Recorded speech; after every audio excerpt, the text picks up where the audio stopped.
Hello, fellow travelers. Welcome back to Respawn Station. My name is Kandula, and today I'm joined, would you believe it, by the green shirt wearing Nick Sivak. I can't believe he'd Hello. wear green. Um, I'm matching Link. oh, wow, yeah, I didn't even, damn, I was making fun of you for no reason. No, is it actually a Link, like a Zelda shirt, or you just kind of No, just it's a green? actually it's a casino shirt. So it is a Zelda shirt. Okay, okay. No. So today, we are going to talk about inspiration versus imitation in modern gaming. A rather deep topic. A very silly start to a deep topic. But of course, that will come later because you guys know by now. Every episode we start by asking ourselves a very important question. Nick, what are you playing? Sure. Two games for the most part made up most of my time this week, and then one for like a more, smaller part of that. So I'll talk with one of the main ones that Sure. I really ended up enjoying, which was Roller Drome. Um, this came out, I believe, last year, and ever since I saw trailers Was it for a it, I PS always Plus game? It was Okay, okay. recently. That's why I wanted to play it because it was like, oh, it's free now. It's also been on Game Pass, and like I wanted to play it, but just didn't really have the time. So I threw it on the PlayStation, and I actually booted it up when some friends were over, and we were just kind of looking for something, a little casual to have on or whatever. And I started playing it, and I was like, oh, this is actually pretty fun. That's what So I've heard. That's I what I've I, heard. I started playing it like more after the fact, and yeah, I've finished it now. How And how long is it of a game is it? if you're just doing the main campaign, it's only like a couple of hours. Like I think my PlayStation says that I've played like 7 hours, and that's doing the main campaign and a second campaign that goes through all of the same levels again, but with like more enemies and like, higher damage, basically. So it's not like, a drastic expansion. It's so like if you're going through like the regular campaign, it's maybe like 2 to 3 hours, depending on how good you are at games like this. Which Right, right. this is a very action heavy game. The easy elevator pitch for it is that it's Tony Hawk meets Max Payne. Mm-hmm. So you're on rollerblades. You're going around these arenas doing a bunch of tricks, and you're blasting away enemies in this futuristic blood sport kind of Right. setup that they have in the game. And It's got that like I've grainy aesthetic, right? Or like is that an app? Or like am I because I'm like trying to picture it. Like I remember it having like these kind of stark like either yeah, grays and reds, and then like that kind of thing. it's like a cell shaded kind of look, Sure, sure. but Yeah, yeah, yeah, yeah. definitely prominent on like red on like wood I just pulled panel. it up now. I Like see it. I see it. Huh. yeah, so it's So, oh yeah, I guess Max Payne. My mind went to like super hot, but yeah, no, yeah, similar kind Super of just Hot like that kind of works the too. slow motion esque, but yeah, no, yeah, I see it. Yeah, at first, like, just watching trailers, like you see the concept on screen or whatever, and I didn't know exactly how like those two things would combine together because another game that, I did some write-ups on earlier this year was Hellskate, which is in early access. That's kind of doing the Tony Hawk thing, but with roguelike and like sword action. And I was like, yeah, I don't know how well that this will work together, but it actually works really well together with Roller Drone. Right. Um, because your guns have a very small amount of ammo in them, Mm-hmm. and basically to reload them, you have to do tricks. So doing tricks will put more ammo into your guns. So like, your shotgun, for instance, you can only really get like I think 6 shells out of it until you have to do like some sort of trick or whatever to, reload the gun again. Hmm. Um, but yeah, it's very Tony Hawk. There's like a list of optional challenges that you can complete in each level that could be like get a certain score, do this specific trick on like this area of the map, or it'll be things like, uh, stagger this enemy with a shotgun or something like that. So there's different challenges that you can do throughout. And yeah, there's a couple of different environments. That's one area that I kind of wish like the game kind of explored a bit more. Is that like we have like a desert level, an indoor kind of roller derby area, a winter level, and then they just kind of do like and a mall, like the inside of a mall, and they kind of just do different variations on that setup. So I kind of wish that it was a little bit more varied in that department. But gameplay wise, this is just one of those games that's kind of gotten its hooks into me, and it's like, it's Right. really like pick up and play really quick, but it's also pretty skill based. Like, if you're not paying attention, you can get killed in like 2 shots.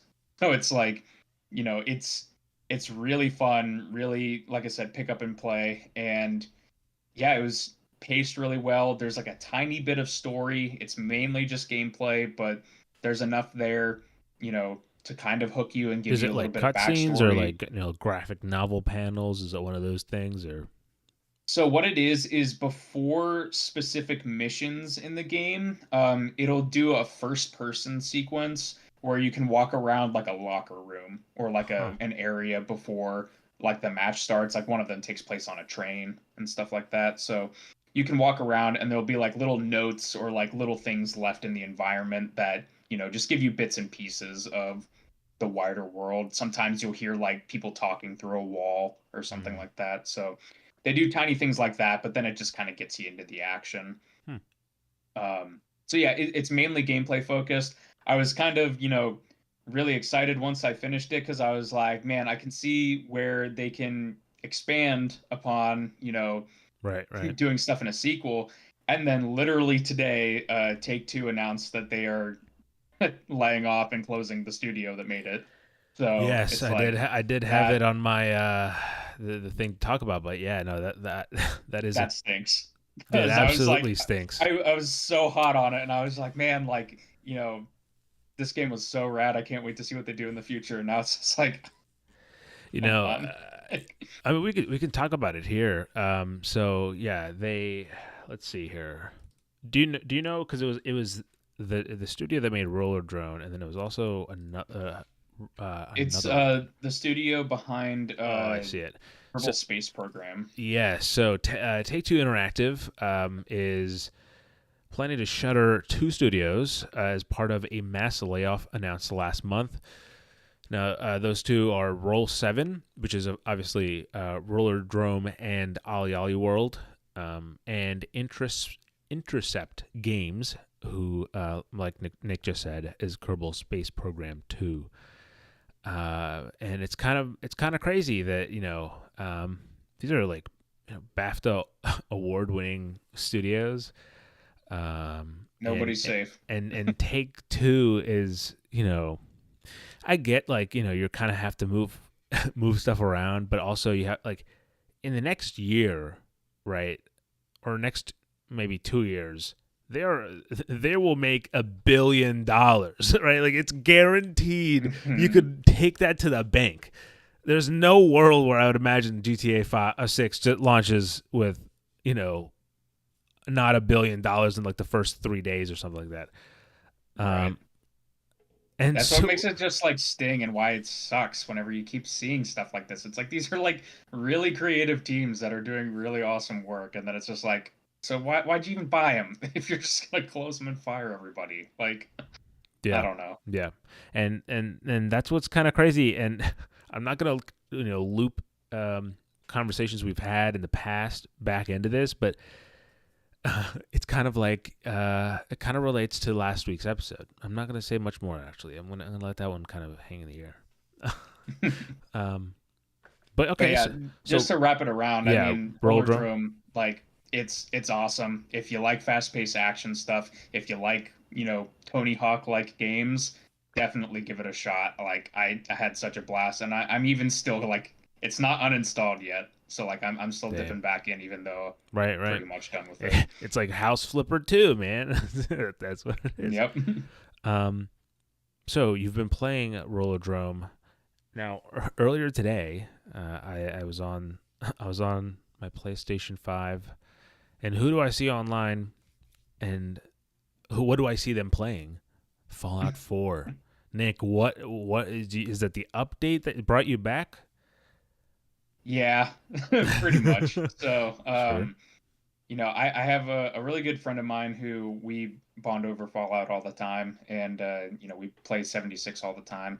So we both kind of knew that we were going to be hopping back into Fallout 4, and I haven't played the game basically since it's come out, which is, kind of rare for me. I mean, Fallout 3 and New Vegas, obviously, I've played multiple times each. But Fallout 4, like I did my 100%, like all trophies, all DLC stuff, and then I kind of like would only hop back in for like very tiny things here and there. But like I haven't done like a main playthrough basically since the game's come out. So enough time has passed where I have forgotten a lot of, you know, the general area of that game and like little, stories and all that. Right. So the next gen version and, the obviously the TV show has ignited the world with Fallout love again. So yeah, I hopped back in there. That's kind of the one that's like, the kind of minor game that I've been playing over the last week. It's like I'm I want to keep playing it, and I probably am going to keep playing it. Right. It's just Bethesda. It's a big game, so it's like I don't know. I'm still like at the point where it's like I don't know if I want to fully commit to like another full playthrough. But you'll understand this. It does have a new trophy list for being on next gen, Oh and shit.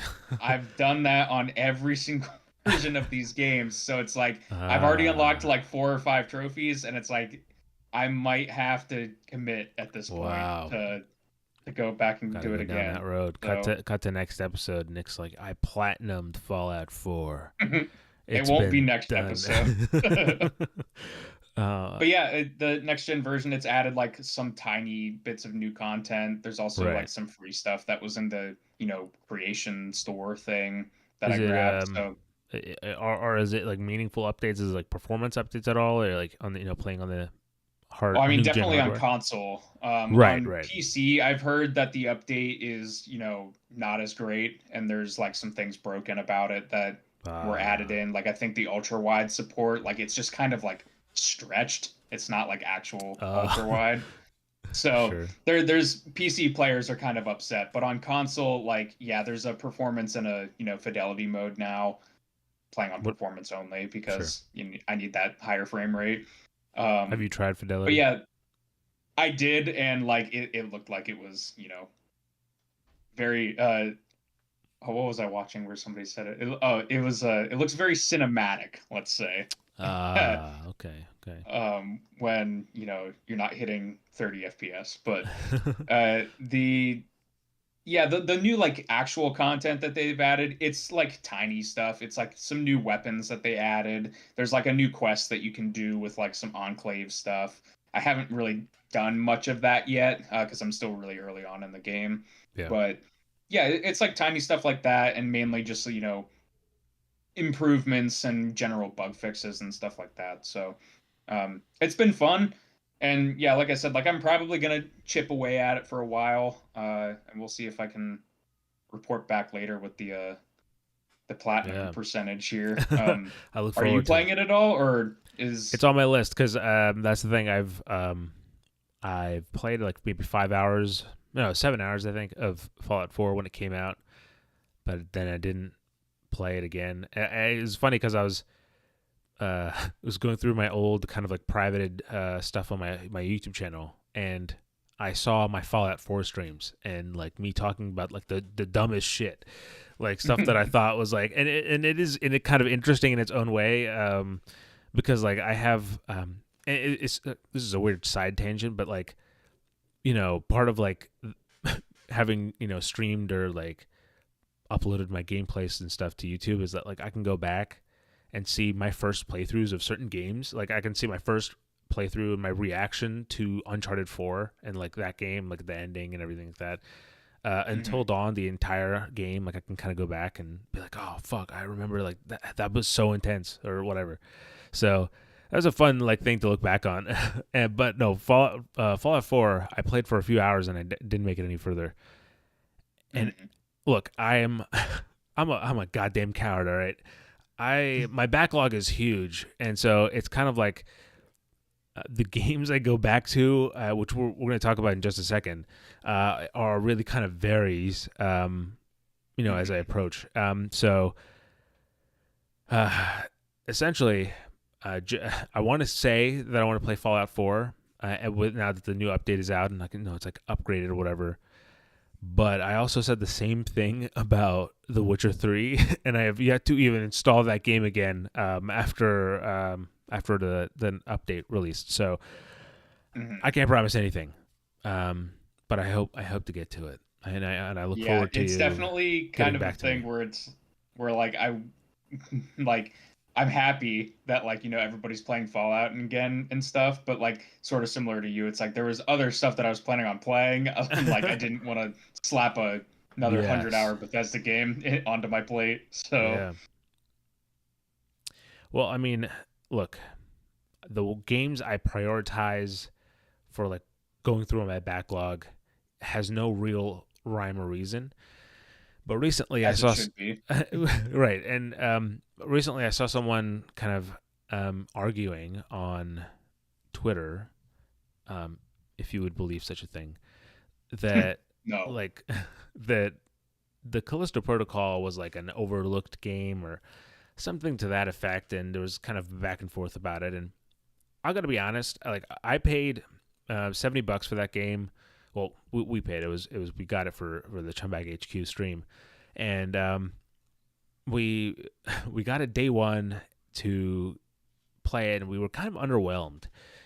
But I have to admit that like I didn't really give it a go because as fun as it was to kind of play it on like together on that couch, we had like lights and stuff like in our faces so that the stream looked good, and so like, it was like the least cinematic experience you could have. So I was like, screw it. I didn't give it a fair shot the first time. I'm gonna play the Callisto Protocol again. So I installed it, and along with installing it, I also listened to the Helix Station podcast. Now, I've only played about 2 chapters of the game, so this is like, if anything, this is my first impressions, but which are actually surprisingly positive. But but the podcast I have finished. It's 6 episodes. It's like almost like pretty much it plays out like a TV show. It's each episode is 30 minutes. Nick, have you listened to this at all? No, I haven't gone into Callisto Protocol. That was also PS Plus like within the last like couple months, right? I think so. I'm not sure. I again like I got this baby physical on my on my Right. shelf. I I think think so. I have it. I I think think so. it was a PS Plus game. I Well, Nick, haven't if you would dove want in if you yet. want to join me on this adventure, you are more than welcome to. If you want to break from Fallout 4 at any time, um, I'm only like I said, I'm only two chapters in, but I will say I would recommend giving the podcast a listen because it is incredibly cinematic, like impressively cinematic. It has 3D audio, so like everything kind of feels. It's not like I didn't feel that it was gimmicky, where like they're not just like walking around you in loops to like for the sake of like what are you doing, whatever, just to make it look like Mhm. they're it's 3D. This one's like it is really cinematic of like it puts you into that atmosphere, and you're kind of just the performances are really really solid. It has a few kind of big names in it, like Gwendolyn Christie. I think that's her name. She's in like Game of Thrones and other stuff. I personally have not watched Game of Thrones, so I'm not sure, um, Mhm. but like the performances in this are really strong. And some of it is like kind of played up, but it works for that kind of a theatrical, like because it is all just audio. That you could almost imagine there's visuals with it, but like it's all kind of in your head. So like the performance are a little bit played up, and I think it mostly works for the sake of the performance or the story here. But Mhm. it sets up the tone of the game so well that when I went in, like I listened to the first episode, went into the game, and I was just like, wow, I like this feels so connected, and I was able to kind of almost like transition myself into this game, and I really gave it my full attention. And I'm having it's okay, so far. The combat works a little bit better for me, like essentially. So, do you know the combat, like how the combat of Callisto Protocol works, like the main kind of It's like primarily melee focused, right? Yeah, so far, yeah. I mean, I think you get like a power ability too. Again, like in the past, I did play like 7 hours of the game, like kind of passing the control back and forth on the couch, but did not give the game my full attention. So a lot of it is kind of experiencing for the first time. But so far, it has been a lot of melee. But the way the melee combat works is, as an enemy approaches you, they start attacking, and you have to essentially use your left uh, stick to dodge left or right, and only after you dodge can they then you press R2 to like swing your move. So it's kind of like very made to be like kind of not boxing, but like that kind of movement, strafing involved in getting it. Mm-hmm. And it's working so far. Once I know like I said, there's a power that you get at one point, and I want to see how that kind of impacts gameplay. But oh, and by the way, this game looks so ridiculously good. There is so much production value in this. It does really suck. The game essentially was, I think, originally projected to make like $5 million, or something like that, and then they kind of 100 million, I think. What'd you say? 500 million. No. I think it was 5 million in like the first. Not 5 million money. 5 million sales. Gotcha. Copies. Sorry. I was like, what? Like 5 million? That's not a whole lot. Yeah. No. Yeah. So 5 million copies. But then when the game was coming out, they kind of, I guess, readjusted a little bit, and then it's ended up selling in 2 months like 2 million copies or something. So ultimately it fell below kind of the expected standard overall, and then it kind of was met with mixed reviews too.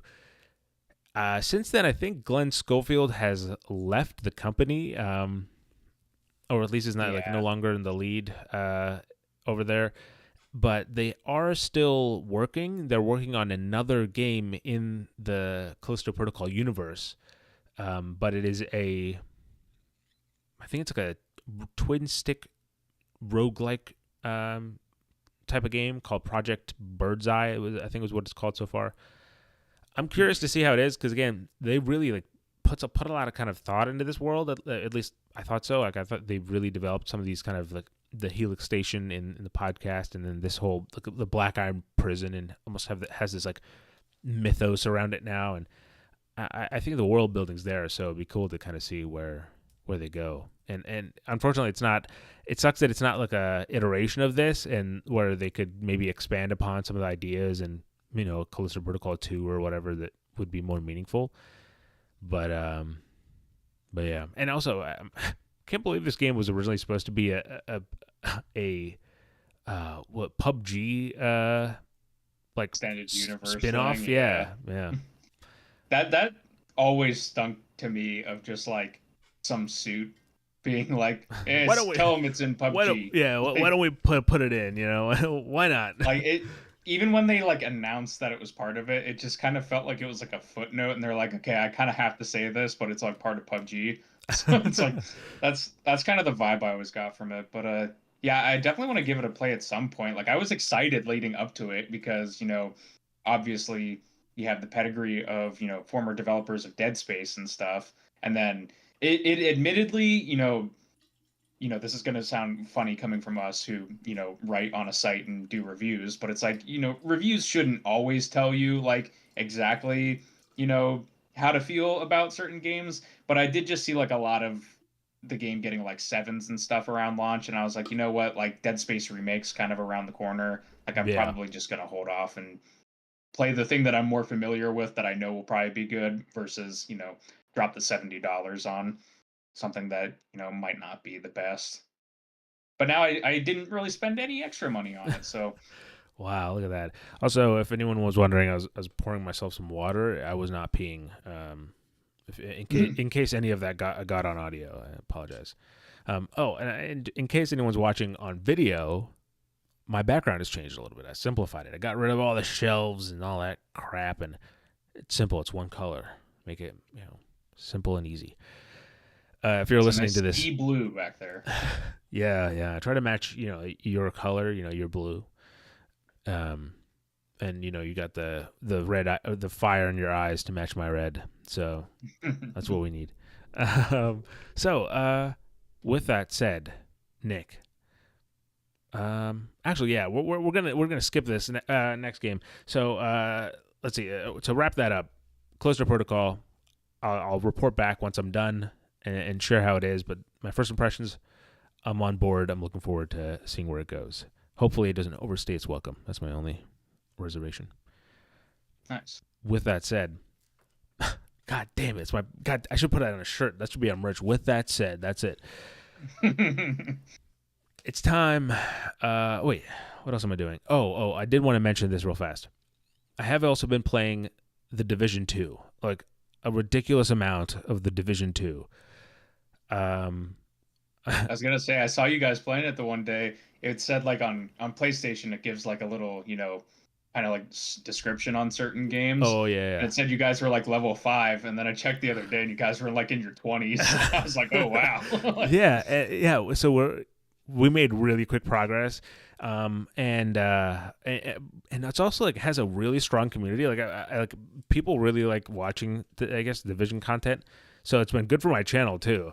But the game itself, it's got its hooks into me. Like it's like really just works for like, you know, the combat is super simple. It's not too kind of overloaded. There are times where like the UI is a little can get a lot when you're in like the heat of the moment, but also you can kind of tweak some of that stuff in settings and turn it off and have it even more simplified, which I appreciate. But Mhm. but man, it just works so well. And they actually just finished their. Oh, there he goes. um, eh, and for those who are just listening, Nick just fell over. He's collapsed. let that sink in. But anyway, the game just ended its year 5, and I believe there was like some big revelations that happened regarding the story for the Division 2, which was I thought was pretty cool that like the story kind of evolves. It's not just a live service game where they have like maybe additional content, like maps or whatever. But I guess Are they this is, still adding like they you know are. like story like you're saying? I thought that they stopped that like years ago. That's surprising No, to hear. no. So here's what's crazy. They the year 5 just ended on Tuesday, April 30th, and not only we have a few people in our Discord that are kind of in the Division community, and they said they just revealed a huge plot twist about like one of the characters, but yeah, also yeah, and since the release they also dropped an expansion pack called Warlords of New York, which the base game has a level cap of 30, and so that gives you a perspective. We're almost to max level in the game. We are not Mhm. near finishing the story though, but we are almost to level 30. And then when you buy the expansion pack, it ups the level cap to 40, and it also opens up the New York map too. And so you can go back to New York from the Mm. first game, and then there's additional kind of story missions over there that are essentially kind of tying up loose ends from the first game. Um, and That's apparently, pretty cool. that stuff has been kind of building up to kind of the last big event that they had was apparently has to do with Aaron Keeter, who is for those of you who have or have not played the first division, is kind of the person in charge of the rogue agents from the first game. So all that aside, I'm really enjoying Division 2. I hope to say I'll be finishing it soon, but boy, it's an extensive one. It's a big game. One question about it, Sri. Yes. Because I have not played either. I've seen like bits and pieces of both of them. But for because you guys are playing co-op, correct? Yes. How is the story delivery in that? Like, do you find yourself like all of you kind of following along with the story? Is it like presented in cutscenes and stuff like that, or is it mainly kind of like background stuff that you pick up on? And like, how does like the story feed while you're playing in co-op? Because I know that that's a really tricky line that a lot of games can't seem to get, And where it's like that's either right. do No, story or do gameplay. you are correct, and that I think that's what I love about the Division 2 so much is that, and probably what I love about the Division, again, it's been a long time since I played it, so I can't really speak to it as clearly, but in the Division 2, it's the gambit, right? So like, I'm also playing with Austin and Alexa, and I'm not gonna like put money on it, but I would say that like if you ask them about like story stuff or like character names, they'd just be like a stone wall, or like they'd be like kind of vaguely maybe, but like I'm really into this and I'm trying my best to follow through like kind of what's happening, and all the kind of different the factions that are there, the outcasts that we just kind of played through and stuff, and so it allows you to do both, and so you can kind of a lot of it is kind of delivered through you kind of just talk to NPCs and they kind of deliver. There are cinematics as well, and you can or cannot pay attention to them, but yeah, and also so it has that stuff. It has a good kind of narrative structure to it, and then it also has what you were saying about like the kind of the world building stuff as well. So there's a lot of collectible audio logs that you can get that kind of build out some conversations. There's echoes that you'll find throughout, just kind of littered around the city, which are pretty much you can use your Division tech to play back a moment of time that happened there and like listen to some sort of important conversation. Oh snap! I just punched my mic. But again, it's so real. It's so just like I'm so into the world because of how like I like the general aesthetic and the vibe, and the gameplay loop works so well for me. It's like it's not super strategic, like where it's like kind of Ghost Recon, where you're kind of it's a little more of like a military shooter. It's not quite that serious, but it's also a little bit more. It's not as like it's not just like a an action game, It's not just like a Gears of War. To think a little bit. Yeah, and so I like that little middle ground. And yeah, I'm hoping I'll report back just like right around when Nick Platinum's Fallout 4. I'll be saying I'm rolling credits on Division 2, hopefully. So nice. Oh, jumping right into it, I figured we'll throw this in last second. iOS now, or the Apple App Store now has emulators. This is a big news. People were talking about it. I had no interest initially, and then people kept talking about it, and I was like, shit, all right, I'll look into it. So I got an emulator on my phone. It's the Delta app, which I think is pretty kind of the popular one, kind of everyone's talking about now. And I looked at what games I had, because that's how you use emulators, guys. You only use the games you have. I looked at the games I had, and I was like, all right, what game am I gonna play on my backlog here? And Nick, do you have any guess? It's a Game Boy Advance game. That's the hint. Do you have any guess what I picked? Can I have another hint? Because there's a lot of Game Boy Advance games. It's not a Nintendo property. Not a Nintendo property. Okay, that's a good hint. Yeah. Let's see. Not a Nintendo property, Game Boy Advance game. This is going to come out of left field, but I can give you one throughout our conversation. Oh, okay, cool. No. You can guess too, and I'll still give you that.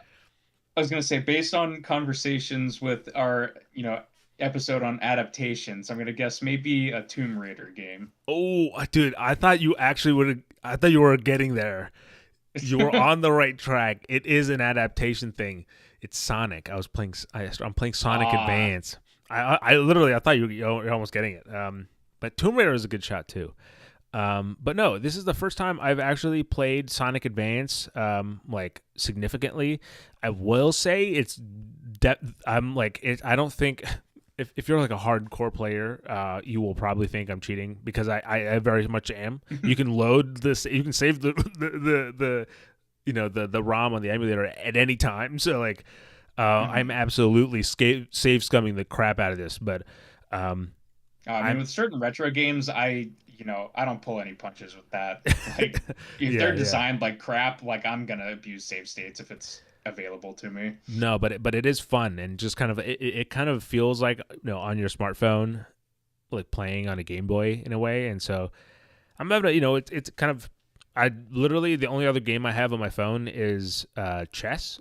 So it's a fun one to if I ever have like 5 minutes, 10 minutes, I'll just hop on, play a little bit, and hop off.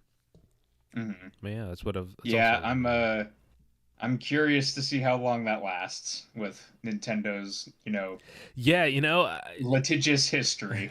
last episode we didn't end up talking about it, but I believe there's like oh shit, now I actually forget what the story was because it was the last episode, but um, Nintendo is doing like something with Valve. Do you remember this story? It's like Yeah, they sent like a cease and desist to Gmod, and they have to remove like all the Nintendo. years Oh, of Nintendo like mods and stuff for that game. And it's like kind of crazy because there's like that's so many. hundreds of thousands of those, and like I Right. think even the creator was like, "Hey, if you want to help us, like start deleting your stuff," because it's like Yeah, that's that's so insane. fucking crazy. Well, I Yeah, mean so the power yeah, power of Nintendo Nintendo. specifically in regards to emulators is not known to be understanding. So Not at like I all. said, I'm curious how long that's gonna last. Right. And so and I'm keeping this app on my phone so I can sell it for like $1,000. Like Flappy Bird. Yeah, like Flappy Bird. I'm glad we both went to the biggest game. But with that said, there it is again. That's my transition. I'm just gonna stick with this. I'm gonna lean into it now. It's time to talk about what's on the news. Nick, there's a few things. Let's see, 6 things total. Actually, there's probably going to be more stuff. I'm going to throw. Who knows? There's curveballs coming left and right. But Nick, the Xbox Games Showcase for 2024 will air on Sunday, June 9th. It's going to be a big one this year with a new game release dates. And uh, look, it has this redacted direct that happens afterwards. Redacted, guys, I can't crack the code, but man, I think it's Call of Duty, guys. I'm pretty sure it's in it from the it's like the Cerberus from like logo or icon. Mhm. So it's definitely a Call of Duty event. Probably was it Gulf War or Black Ops say That's the 5, rumors. Like whatever it it's is. probably gonna be that because you It's always get Treyarch. the rumor mill swirling with Call of Duty like a couple months before an Yeah, dude. announcement.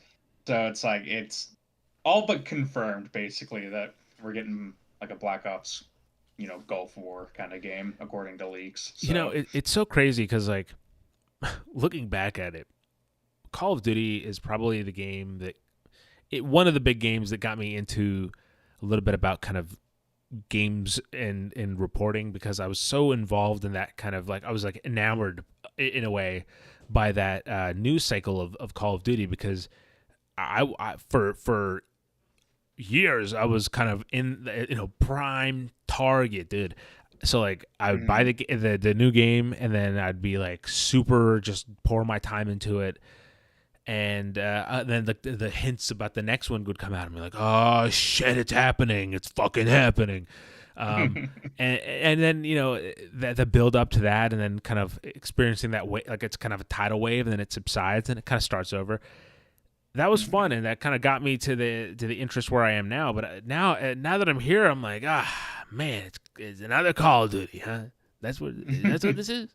Um, so it's like Yeah. it's a hard life being into this stuff, guys. You don't want to do this stuff. Yeah, I remember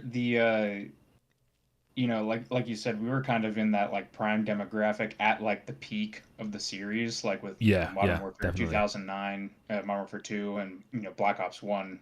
Specifically, I believe that's kind of like the peak years of Call of Duty. Sure, sure. And I remember for Black Ops around that time, I would every couple months would go to the store and buy a Microsoft points card to buy the new Shout DLC and the out. zombies Yeah, map yeah, and yeah. stuff. So yeah, like I was always super into it at that point. And yeah, now it's like now my taste has really kind of changed with Call of Duty, where it's like, back then it was all about multiplayer and zombies and stuff.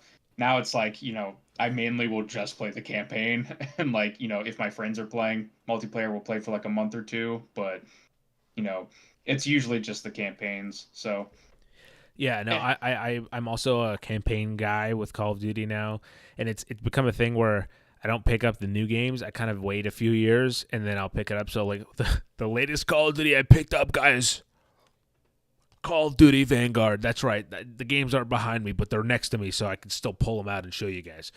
Call of Duty Vanguard. I played a little bit of actually. Funny enough, I played a little bit of the multiplayer this when I got my surgery last year, but I have not played the story. But that's what I'm. I will. This is when I play the story of this. I'll write a backlog breaker about it. But this is one of those ones. I know nothing about this game, Nick. I Mhm. I blacked out for this game, like entire like life cycle. I was just like, I don't care. I think I remember like writing an article about its release date, and then I checked out emotionally. So Mhm. I'm looking forward to whatever the surprise that game holds in store. What do you think about it being in like a direct, like sort of similar to Starfield last year? Like theoretically, if they're going to spend like an hour on it, do you think Call of Duty really needs like an hour presentation? See, Or you think that, but then I can imagine it's 20 minutes of single player. The fish can now smell you coming through the water. Something like that. Uh, yeah. and then they'll have 20 minutes on like multiplayer, like the guns now feel even more realistic thanks to the DualSense controller. Boom. 20 minutes on zombies. 20 Yeah, and you're 20 probably minutes are right. zombies. I was gonna say survival, but no, it's Treyarch, so it'll be zombies of some sort. And that you got I an hour right there. I had heard, and I guess this makes sense. I forget who was mentioning it that I was watching in a video, but they mentioned that this is the first one that I think's on a 4-year dev cycle, because like Modern Warfare 3 wasn't like a full normal dev cycle I think from last year, so that might translate to something. I don't know. Look, Um, I'm always ready to go back to Call of Duty. It's like a hug that's waiting for me, but I'm still reluctant on accepting that relationship now. But mhm, it's uh I know that while I think it does have a 4-year dev cycle, I also know that like I don't know if the studio was diligently doing that the entire time because I mhm. mean again I'm sure Treyarch is gigantic, so this doesn't probably this probably doesn't mean anything, but like I know they were also working on several other games in like other they were assisting on other Call of Duty games as well. So I don't know if it's just like a Mhm. support team or if like I don't know how that stuff works. By the way, I heard that David Vandahar is now like doing his own thing. I did not know about this. I used to love Vandahar. I followed him on Twitter, and I he was kind of the character to follow. I think back in if you were into Call of Duty. Did you ever were you behind David Vandahar at all? I mean, like I knew the name, but I Sure, wasn't sure. like on Twitter at that time. So yeah, like I knew the name and like I think I was maybe aware of Vince Zampella, but I think that wasn't more until they were already gone and doing like Titanfall and all that. Yeah, but no, I forget what like Bondahar is a very specific last name that kind of sticks with you. So like, yeah, around that time I would have heard about that and just been like, Call of Duty Bondahar. Like, Oh, so he's studio head at Bullet Farm Games, a game studio that seeks to redefine what it means to make and play AAA action adventure experiences. Let's see. Do they have a game announced? Let's go to their web. This is an adventure we're going on right now. Nick, did you expect this to happen? I think if I recall correctly, I think this was like relatively new that this like was announced. So I feel It's like well, they're yeah. It probably said working that on the this Twitter first account one. was made on November 2023. So Yeah. yeah, definitely. Okay. Well, the website is not loading. it's not a great sign. But no, it does not seem that there's a game that from what I can see, it just says many thanks. It's got studio head and president of propaganda David Vonderhaar. So okay, well that's cool. What a crazy diversion we've had from Call of Duty talk. Uh, Getting back on to the track, I think they can easily cover an hour with with Call of Duty, especially if it's Treyarch. I would love to get back into Call of Duty if this hour long direct is as enticing as that Starfield directs were, all those Starfield directs were, then maybe I'm on board for this year, because I think I've been craving a good kind of a podcast game, and I think Call of Duty is a pretty good one. But of course, that is only if X Defiant doesn't beat them to the punch. Come on, Ubisoft, you can do it. Come on. Sorry, get riled Talking up. on Xbox, just like real quick to throw in there also, like, depending on how much stock you put into, semi-confirmed sources and stuff, apparently Sure. this presentation is going to be pretty stacked this year. I mean, Xbox is usually pretty stacked with games, but apparently, according Yes. to people online, this one might be even a little bit more beefy than the last couple. So that's exciting for me. No, I'm looking forward to seeing what they do, because I think PlayStation, it's not really on our topics here, but just kind of, and so like I can't pull exact numbers, but from just going off the top of my head, PlayStation is doing some strong stuff right now. Just kind of while Xbox is kind of going through this transitional period, we've already discussed this on the podcast before.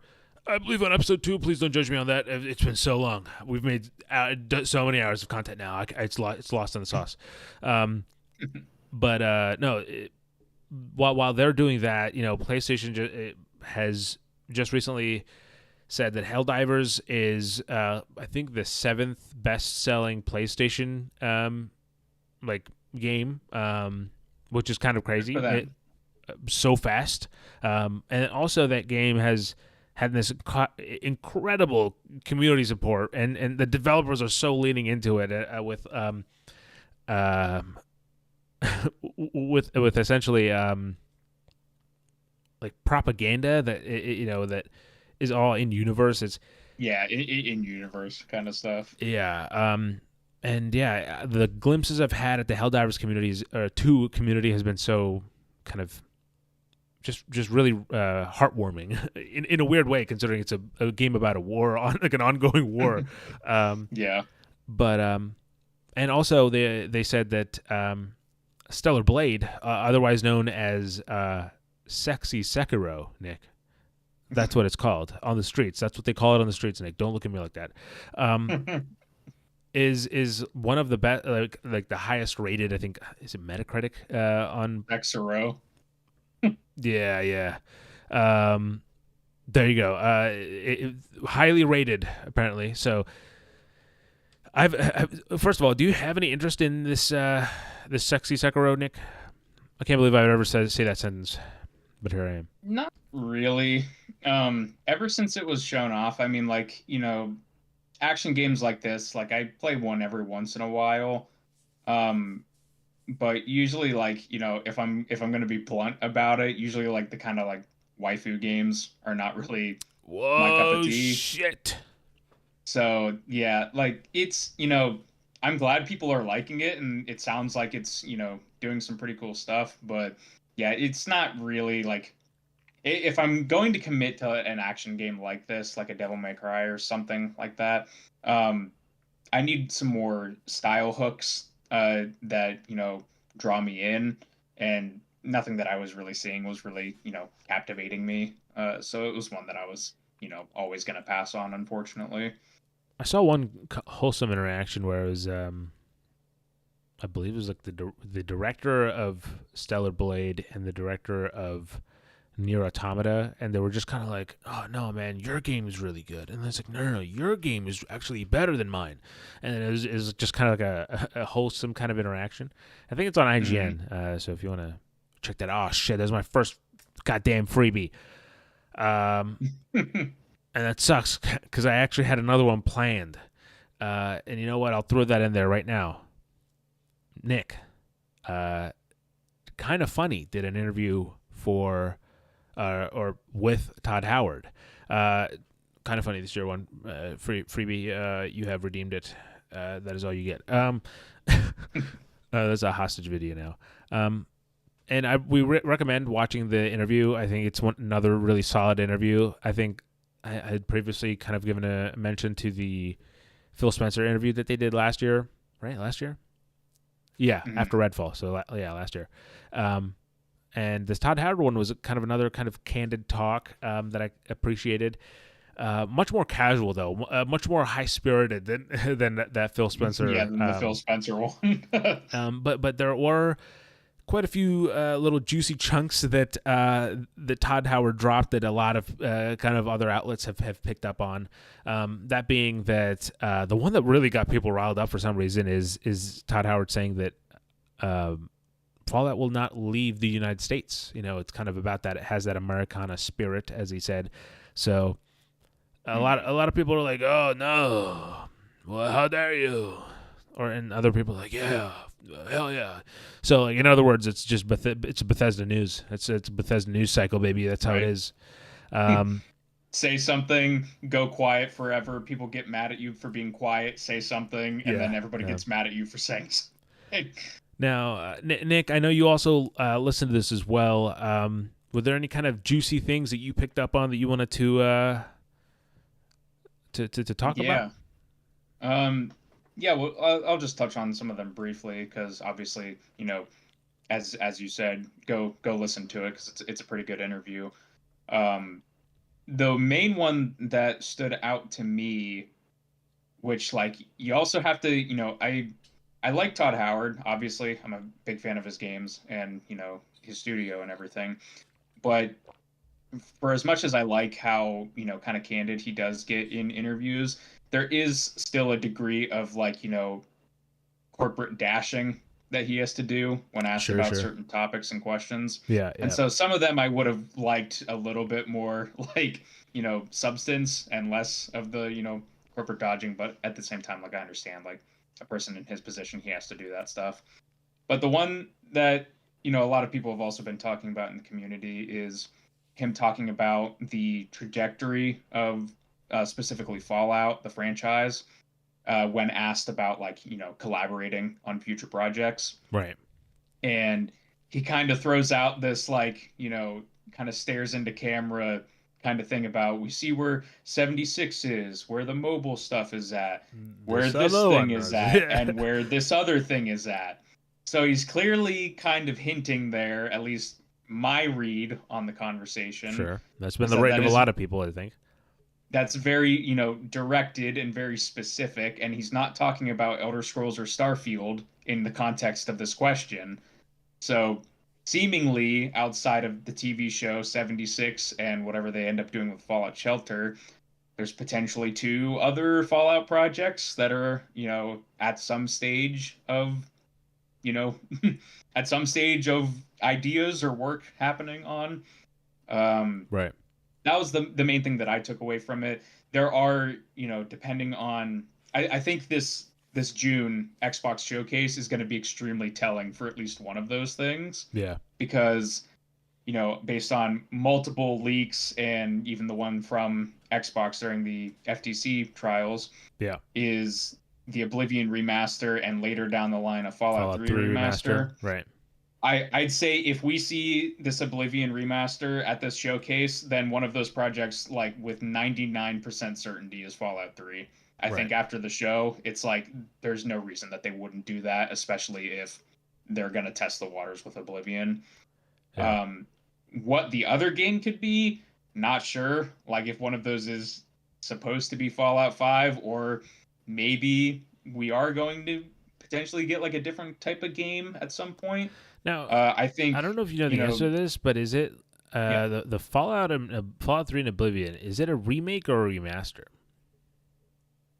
So the rumors for this come from, I think it's like Reset Error or something. Or gaming leaks and subreddits. I don't know exactly what it is, but it's one of those websites where they have leaks about things, and then the moderators have to go through like a verification process to see if like the people Are to make sure legit. that these people aren't just like bullshit Reddit Sure, accounts that sure. are like, just saying stuff out their ass.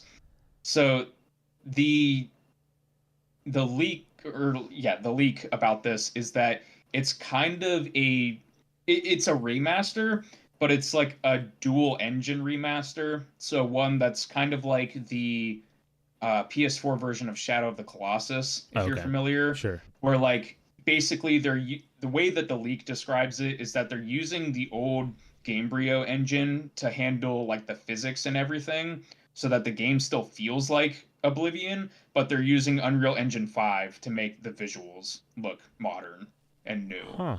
Interesting. So it's like a hybrid remaster kind of thing. Like I don't think it's going to be like a ground up remake where things are like completely different. Like I think it is just going to be kind of like those games we've seen like Shadow of the Colossus where it's like it looks a lot better but kind of fundamentally it's the same game that you're Sure, playing. sure. So that's kind of like the leak that's, around it. And it, the thing that's a little bit interesting about this, again, which something that Todd did say in the interview kind of corroborates in a sort of weird circle way, is that it's apparently primarily being worked on by Virtuous Studios, which are like Uh-huh. kind of a studio that does a lot of I don't want to say like contract work, but like they kind of shop around and do a bunch of different games for different companies. Right. And Todd mentions in one of the questions that Greg Miller asks about sort of like the studio division within Bethesda, like who's working on what. Todd does mention that they have like a team that works on like code development. So that kind of like in that weird, circle around kind of way, like, all right, if they are working with another outside studio and they have a part of their team that's working on code development, like, it starts painting a picture where it's more and more believable. So yeah, basically just to put a pin in it, like if we see an Oblivion remaster announced this year, like guaranteed we're getting a Fallout 3 one, which I will be extremely excited for. Sure. Yeah. I mean, I'll tell you what. I don't know. I don't know if I'll get to Fallout 4, but Fallout 3, I'm back. I'm back, baby. That's day one. uh, with that said, Square Enix is back. So first of all, I'll Back in the actually news. I'll let you speak to this, Nick. Do you care to? Yeah, absolutely. So, this was a story that I saw earlier this week, and I was like, that's a little bit odd, but also kind of in line with kind of where Square is at as a company right now. So basically, there was this headline going around saying Square Enix recognizes. I have the conversion in our little podcast talk here, a little behind the scenes, but Yeah. basically the original headline was that they were recognizing like 22 billion yen in uh, content abandonment losses, Wow. which basically converts out to like 140 million dollars in USD. And the like I wanted to look into it, and they have this press release that I have pulled up, and I'll just read a bit from it. It's from Sure. the Square Enix website, and it says the title of it is this kind of made me laugh when I pulled it up, but it's the title is Notification of Recognition of Extraordinary Losses. Um, It's a and it great says, book name of a book. That's my next yeah, book name. says Square Enix Holdings Co. Expects to recognize extraordinary losses pertaining to abandonment losses associated with its content production account on its books for the fiscal year ended March 2024, as Holy detailed shit! below. What a sentence. Details Nature of the extraordinary losses. At the meeting convened on March 27th, 2024, the board of directors of Square Enix Holdings voted, in light of the myriad changes underway in the environment surrounding its group, to revise the group's approach to the development of high definition HD games with the intention of being more selective and focused in the allocation of development resources. As a result of a close examination of the group's development pipeline undertaken in keeping with this revised approach, the company expects to recognize approximately 22.1 billion yen in content abandonment losses on its books for the fiscal year ended March 2024. Outlook. The company is carefully reviewing its consolidated forecasts for the fiscal year ended March 2024 to assess the potential for impact from the above or other factors. Should revisions to its forecast prove necessary, the company will promptly disclose the same. And that's pretty much it on the notification here. But like, this is kind of a trend that we've sort of seen with Square Enix over time, like especially when it comes to their games that aren't like their first party kind Right. of like Final Fantasy and all that. Like it was almost like clockwork. A game would come out from Square Enix and they would say that it was underperforming like on their expectations and everything. Yeah. And then we also saw like a couple years back, like a year or two back, a lot of double A kind of budget scale games coming out from them. Right. Things like Harvestella and the Valkyrie Elysium, stuff Sure. like that, where Right. it's like, not the high tier like Final Fantasy VII remake kind of titles. And yeah, this is basically just saying like, hey, so uh we're, we don't know for certain, but if you're losing $140 million in content abandonment losses, they probably went through and started canceling a bunch of projects, and they're probably focusing more on you know, what's kind of making them money, like Final Fantasy and stuff, which is again just kind of a sentiment that's being echoed by a lot of the big AAA companies right now. Is Playing it safe. focusing on the safer bets, kind of trimming where you can. So I just thought that that was kind of an interesting headline to come out and just see that like that's a lot of money Yeah. to be like axing out of your portfolio and stuff. And who knows how Yeah. many games that could have been that got the can from that. Yeah. Yeah. I'm sure. I hope at least. If they don't ever get made, that we'll get a no clip documentary about it someday, making it Yeah, all. someday. Yeah. But speaking of losses, this is not quite as bad, but there are some things to talk about. So Remedy has also done their recent kind of sales report and their financials, and quite a few kind of things to dig through here. The one, so I'll let Nick talk about one thing, but the one that I wanted to touch on that I thought was really interesting was Alan Wake 2, a game that Nick has played. And Nick, quick thoughts, one sentence summary. It's really good and really Remedy. There it is. That game, which also went on to kind of become a critical like darling of everyone, kind of loved it, and it was kind of artsy and art house and bold, all these kind of these big words that are thrown around. This game was that, and I think a lot of people thought it did really good. I certainly did, but it turns out that the game has yet to make back its budget, which is kind of crazy to me, that a game that of that that level of excitement, that level of hype, um, now we're what came out in October, right? Mm-hmm. So 6 months out. Yeah. There are like a couple of factors, I would say, because it was on Xbox, PlayStation, and PC. A big kind of, I say a big, it's like a mini and a big kind of controversy around it around the Sure. time of launch was that it was digital only, and they were kind of And one of those was it big, was it not? Am I wrong? Was it Epic Games only or no?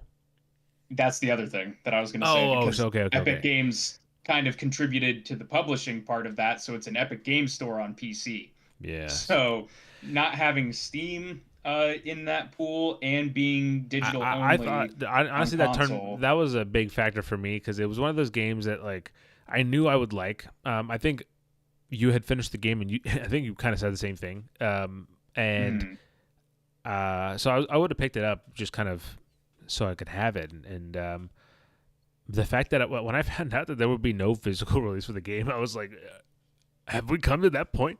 Um, Hmm. But hopefully, we get something. Is there any? I don't think I've not heard any talk about some upcoming or Nah, potential not release. physical. Yeah.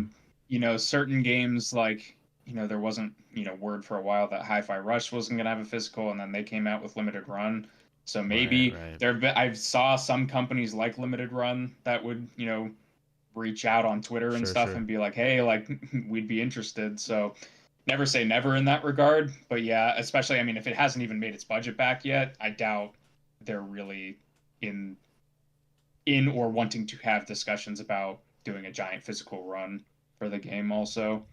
Whereas like I would love it, like, I was really kind of torn as, I'm a collector and stuff, and it's like I really would have liked to have a physical. At the same time, I was a big Remedy fan, and I kind of had suspicions that, you kind of got to Sure. support certain studios when they put stuff out Yeah. if Yeah. you want them to keep making stuff that you want. Definitely. So I did end up purchasing it digitally, but really I do, for the most part, try to avoid that whenever possible.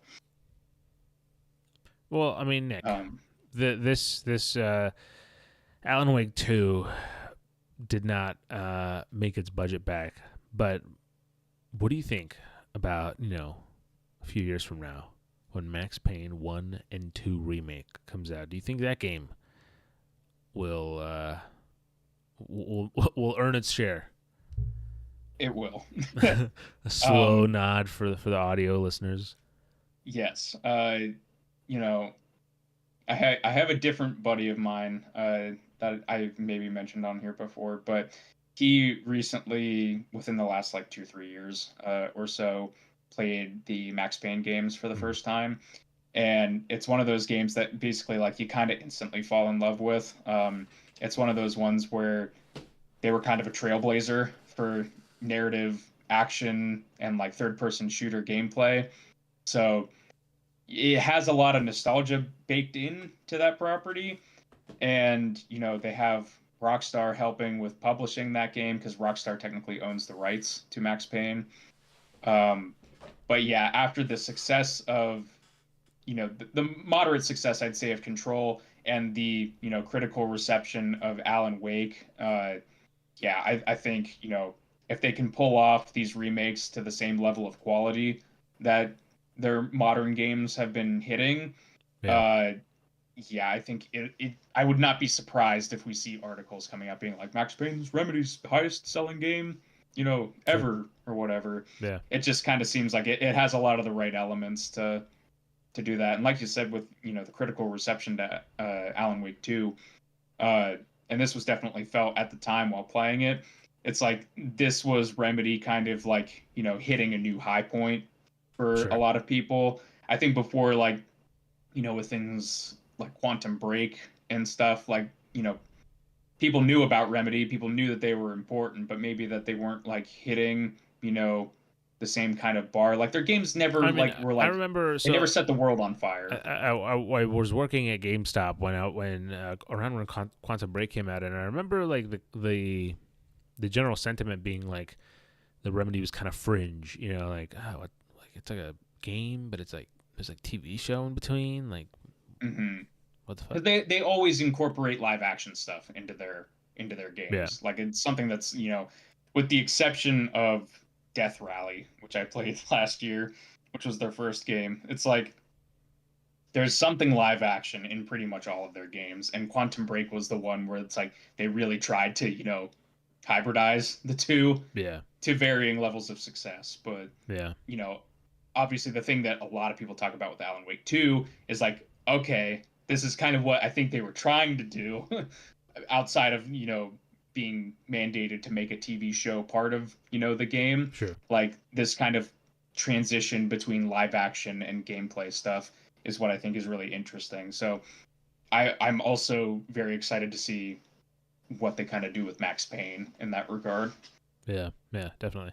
Max Payne also has, it's also, just to go on like a little small discussion about it, it's also going to be in kind of a weird place too, because last year, the iconic voice of Max Payne, James McCaffrey, passed away, unfortunately. Oh, oh, And like when I say the iconic voice, like he's a very big part of that character. right, And right, so it kind of puts them into a bit of a weird position when Right. making a remake because you know their aspirations are much higher than reusing old dialogue Right. for it. So yeah, it'll be interesting to see how they tackle that situation. But yeah, but to fully wrap it around and answer your question, like yeah, it's entering into full production here in the next couple months. Like I I have faith that that game will make its money.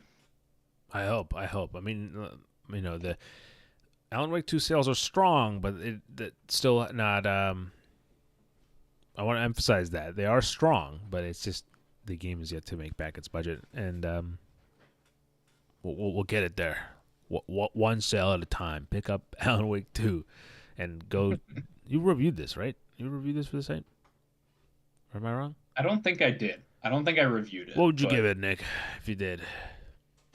uh Just like a. You don't have to put a number on it. Just like, yeah, I like it, or I don't like it. it's very good. It basically I'll say this. This is how I describe this game in conversations with, other people that have played it.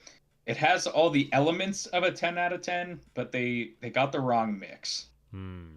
So, it's not a 10 out of 10, but you can see a path where it could have been. Sure. There you go. And let's see what's Nick. I mean, this is just what is it? Day 362. We're talking about Bethesda on this podcast. Yes, we are. This time around, not only are we talking about everything that Todd Howard had said in that interview for Kind of Funny, again, Kind of Funny, that's the only time you're ever going to be mentioned on this podcast. There also had well, actually, how would you describe it? Is it just a written briefing, or was it like a video direct, or like in between? What was this, Nick?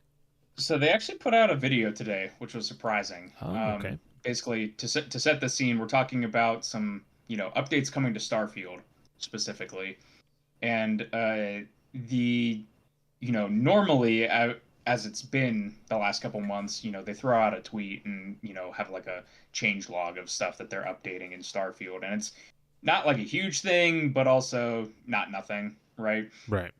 This was an actual video that they uploaded today, which caught me off guard because I was expecting the normal, tweet and a write up basically on Bethesda Net.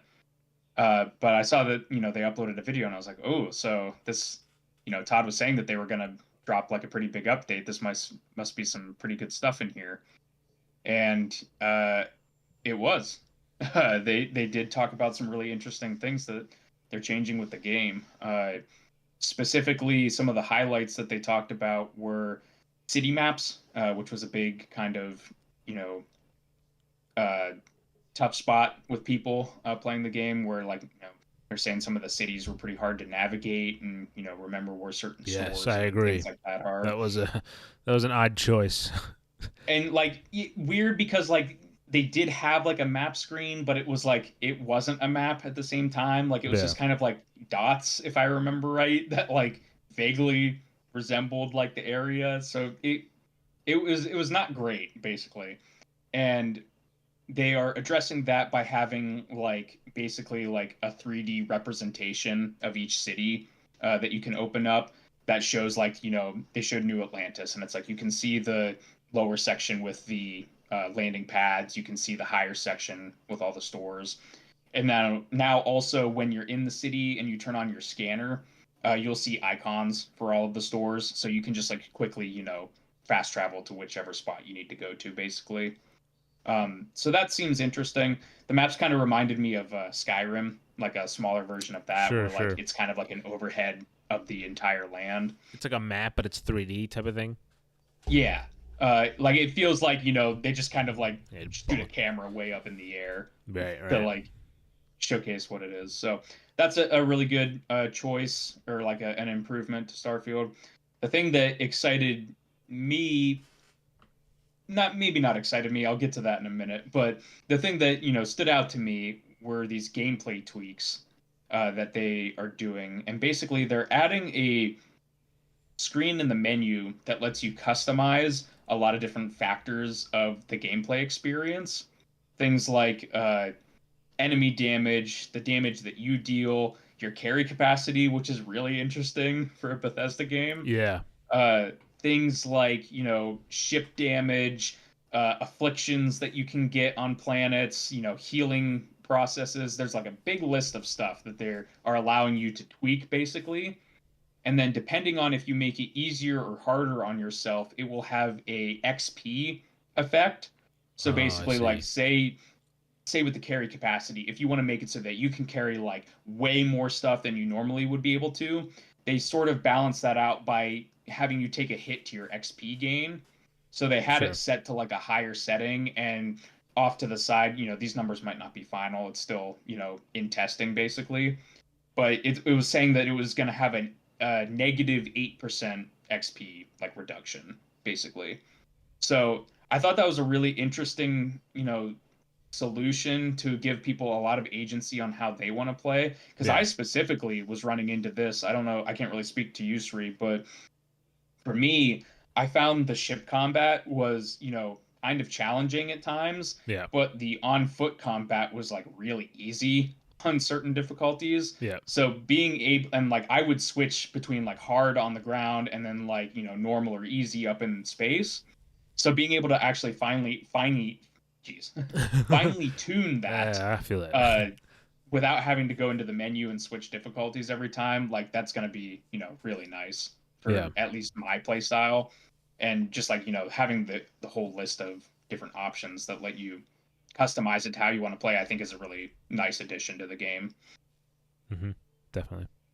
The thing that got me most excited though were This the is the things that they one. teased at the end, which were very brief, but these are some new content changes basically, or Hmm. like additions. One of the big ones is they are working on ground vehicles, Yes. so like a Yes. little rover car kind of thing. I think that's going to be extremely beneficial to the I game can't because one of believe it. the I cannot believe it. yeah, one of the big complaints obviously is people you know obviously don't enjoy some of how the exploration was handled in the game. I mean, it's just like you I got a have my issues jetpack with and let it it. ride, and hop and jetpack and let Yeah, it it's ride. like you land on a planet and then you have to spend 5 minutes running and, and to and wherever here's you a need to pro tip go. for anyone who's now on the Bethesda hype train: get on top of your ship and then jump and then jetpack, and you get even more airtime. Where like on some of the big, the low gravity planets, just sailing, you're smooth sailing. Hmm. So yeah, that's a really exciting change. Obviously, there's still more that they can do to make things like that interesting, but at least having these vehicles will like speed up the traversal time, Right. and it'll just be fun to try to drive around your little moon buggy on different planets and stuff. Yeah. And then they had one other little tease in there that was a shot, seemingly, of Shattered Space, which is the first Expansion expansion, pack. Yeah. which we are obviously going to be getting a trailer for in June. Todd said that, you know, the game or the expansion's coming out in September, in fall. The rumor is September, but we don't know Sure. that for certain. Um, but yeah, those are obviously the two things that I'm excited for the most. These are, more meaningful content being added into the game. And, you know, depending on who you ask, sometimes the expansions for Bethesda games are better than the base games themselves. So, you know, Shattered Space, I have pretty, high expectations for, especially if it's coming basically a whole year after the game's been out. This is the longest amount of time that, we've gone from release to expansion. Hmm. Uh, I want to give a shout out to because we're giving shout outs to everybody here. Um, to Juicehead, who is a very active member in the Bethesda community, Hmm. and I was watching some of his videos and breaking down, and it's like with Fallout 4, we had the first DLC for that like I think like 4 or 5 months after launch, and we're already past that with Starfield. So Yeah. I'm hopeful that it's going to be a very impactful expansion. Will it be something like a Phantom Liberty for Sure. Cyberpunk? I Sure. doubt it. Yeah. So Yeah. like people expecting that, I would say change your expectations. No. Uh, Yeah. We all know for that risk of Liam not getting Neeson gets added disappointed. to the game. That's what this is. Yeah. So I'm really excited about it. I can't wait to see more. I obviously am, you know, a Starfield fan as you are. So Yeah, and we did, good changes coming and more down the road. for Starfield, I kind of talked about earlier, having been on YouTube for so long and uploading stuff, I've have a kind of a log of certain experiences with games. And unfortunately, I wasn't able to stream Starfield, though I did play it on day -7, right? Or was it a week early? So like day Mhm. -7, I was there. And because I couldn't stream it, we did something very different for Starfield. And that is, we did a diary. So on Respawn Station, you can go to my Starfield diary, and it is essentially a log, and it's kind of ridiculous looking back at it because of how fast I went through the game. Granted, in my defense, I was really looking forward to the game, and also I had just gotten knee surgery, so I was kind of like I was coasting. I had to coast and relax a little bit. So this was my escape Mhm. for a little while. There was actually another game that was my escape for a little while that I will talk about in a little bit. Um, but yeah, no, check out my Starfield Diary. It's like a really weird, interesting way to talk about a game. I think I don't know how I don't know if you've looked I don't know if you've read it, Nick, or but like I did when you were putting it out. Yeah. yeah. It's a weird one. And also, all the photos on that are from my photo mode, and some good ones, some good ones. But it's also because the game's pretty fucking good looking at times. It can Mhm. look really pretty. And so yeah, I've not gone back to a Bethesda DLC, as crazy as that is. Um, but I'm that kind of goes, that with From Software. Like I play their base games and then I almost never play their DLC. yeah, So and so, but we'll see. Starfield did kind of really kind of get me, you know, it got it hooked into me like early on, like, right off the bat. And so I know it's a very kind of like divisive in certain ways, and I get like mhm. I get how there's a split kind of difference, but I think we're definitely biased in terms of both of us are hot on the game overall. Yeah. And because I'm a Bethesda shield and I got the collector's edition, Shattered Space is actually included in that. So I at least will already own it, whatever it ends up being. There you go. Um, with that said, fuck, did it again. Speaking of Shield, no, I'm just kidding. That's a terrible transition for this next topic. Though one could perceive it that way. Um, so Batman Arkham fans can rejoice because there is a new Batman Arkham game coming out later. On VR. Excuse me, Nick. Excuse me. Later this year. I'm sorry. I'm building it up too much. Batman Arkham Shadow was just announced earlier today, actually, but it is a Meta Quest 3 exclusive VR title. All we know is that it's coming in late 2024 and that we have a full reveal at Summer Game Fest. And look, you know me. I've watched the last episode of the Fallout show in VR. I'm up there. I'm as hip as they get. But I'm looking. I do want to get a MetaQuest just because of I think my base PlayStation VR thing is like fine, but it's not what we're it's not this. It's not what I've seen the MetaQuest 3 kind of be capable of. And my arms aren't quite lengthy enough to get the Apple Vision Pro, so can't even do that. So I'll land safely at a MetaQuest 3 eventually. Something kind of funny. I just had to verify this because, keen Batman Arkham fans would, realize that there was already a Batman Arkham VR that's on Yes. PSVR. Yes. And on the Summer Game Fest Twitter account, the tweet that they have talking about this game calls it Batman Arkham VR, which I find hilarious that it's like that's not the name of the game. This is where they're revealing that. So kind of a little goofy, Dude, but I thought I had the game, man. Well, I do have the game. I just don't know where the physical thing is. But I did buy it. Like when I got Mhm. my PSVR. Excuse me for all the movements. I was just readjusting. But when I got my PSVR, I was like, yeah, I'm gonna get a bunch of stuff like I wanted to get. So I got that and like an Iron Man VR game. So and Walking Dead VR, which is actually Mhm. really really cool, by the way. But I digress. I'll That's talk. Saints and Sinners. Yes. We'll have a VR episode maybe sometime, and we can talk about it there. But yes, we'll find out more about Summer Game Fest, and I'll tell you what.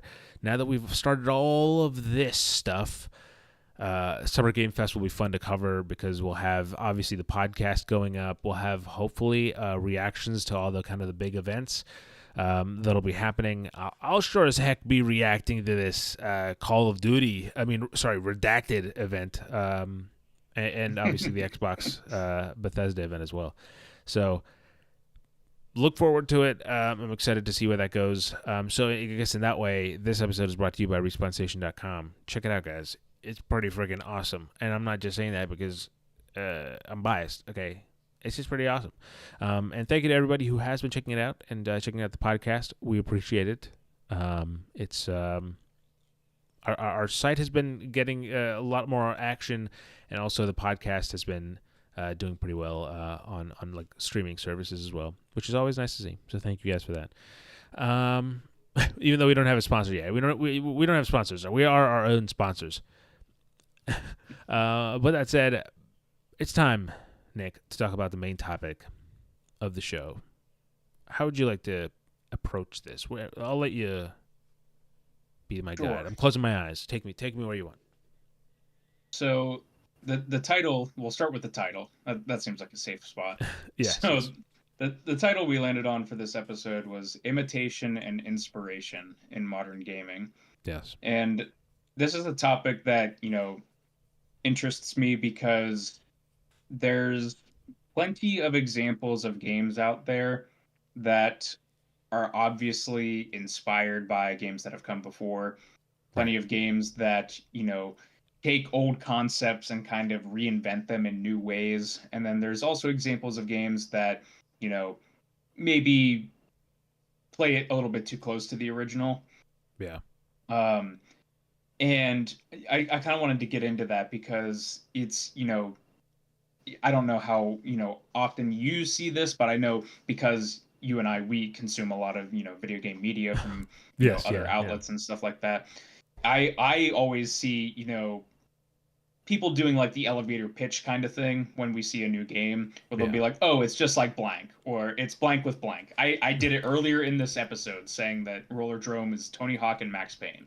Like it, I do my. It is absolutely a thing. I've seen it on so many. It's so common that like I'll listen to podcasts and I'll just hear like it's like everything. It's like that's like this and this. mhm, It's like this and this. And I do my best, and I'm sure Nick does as well. We do our best to not do it, but then mhm.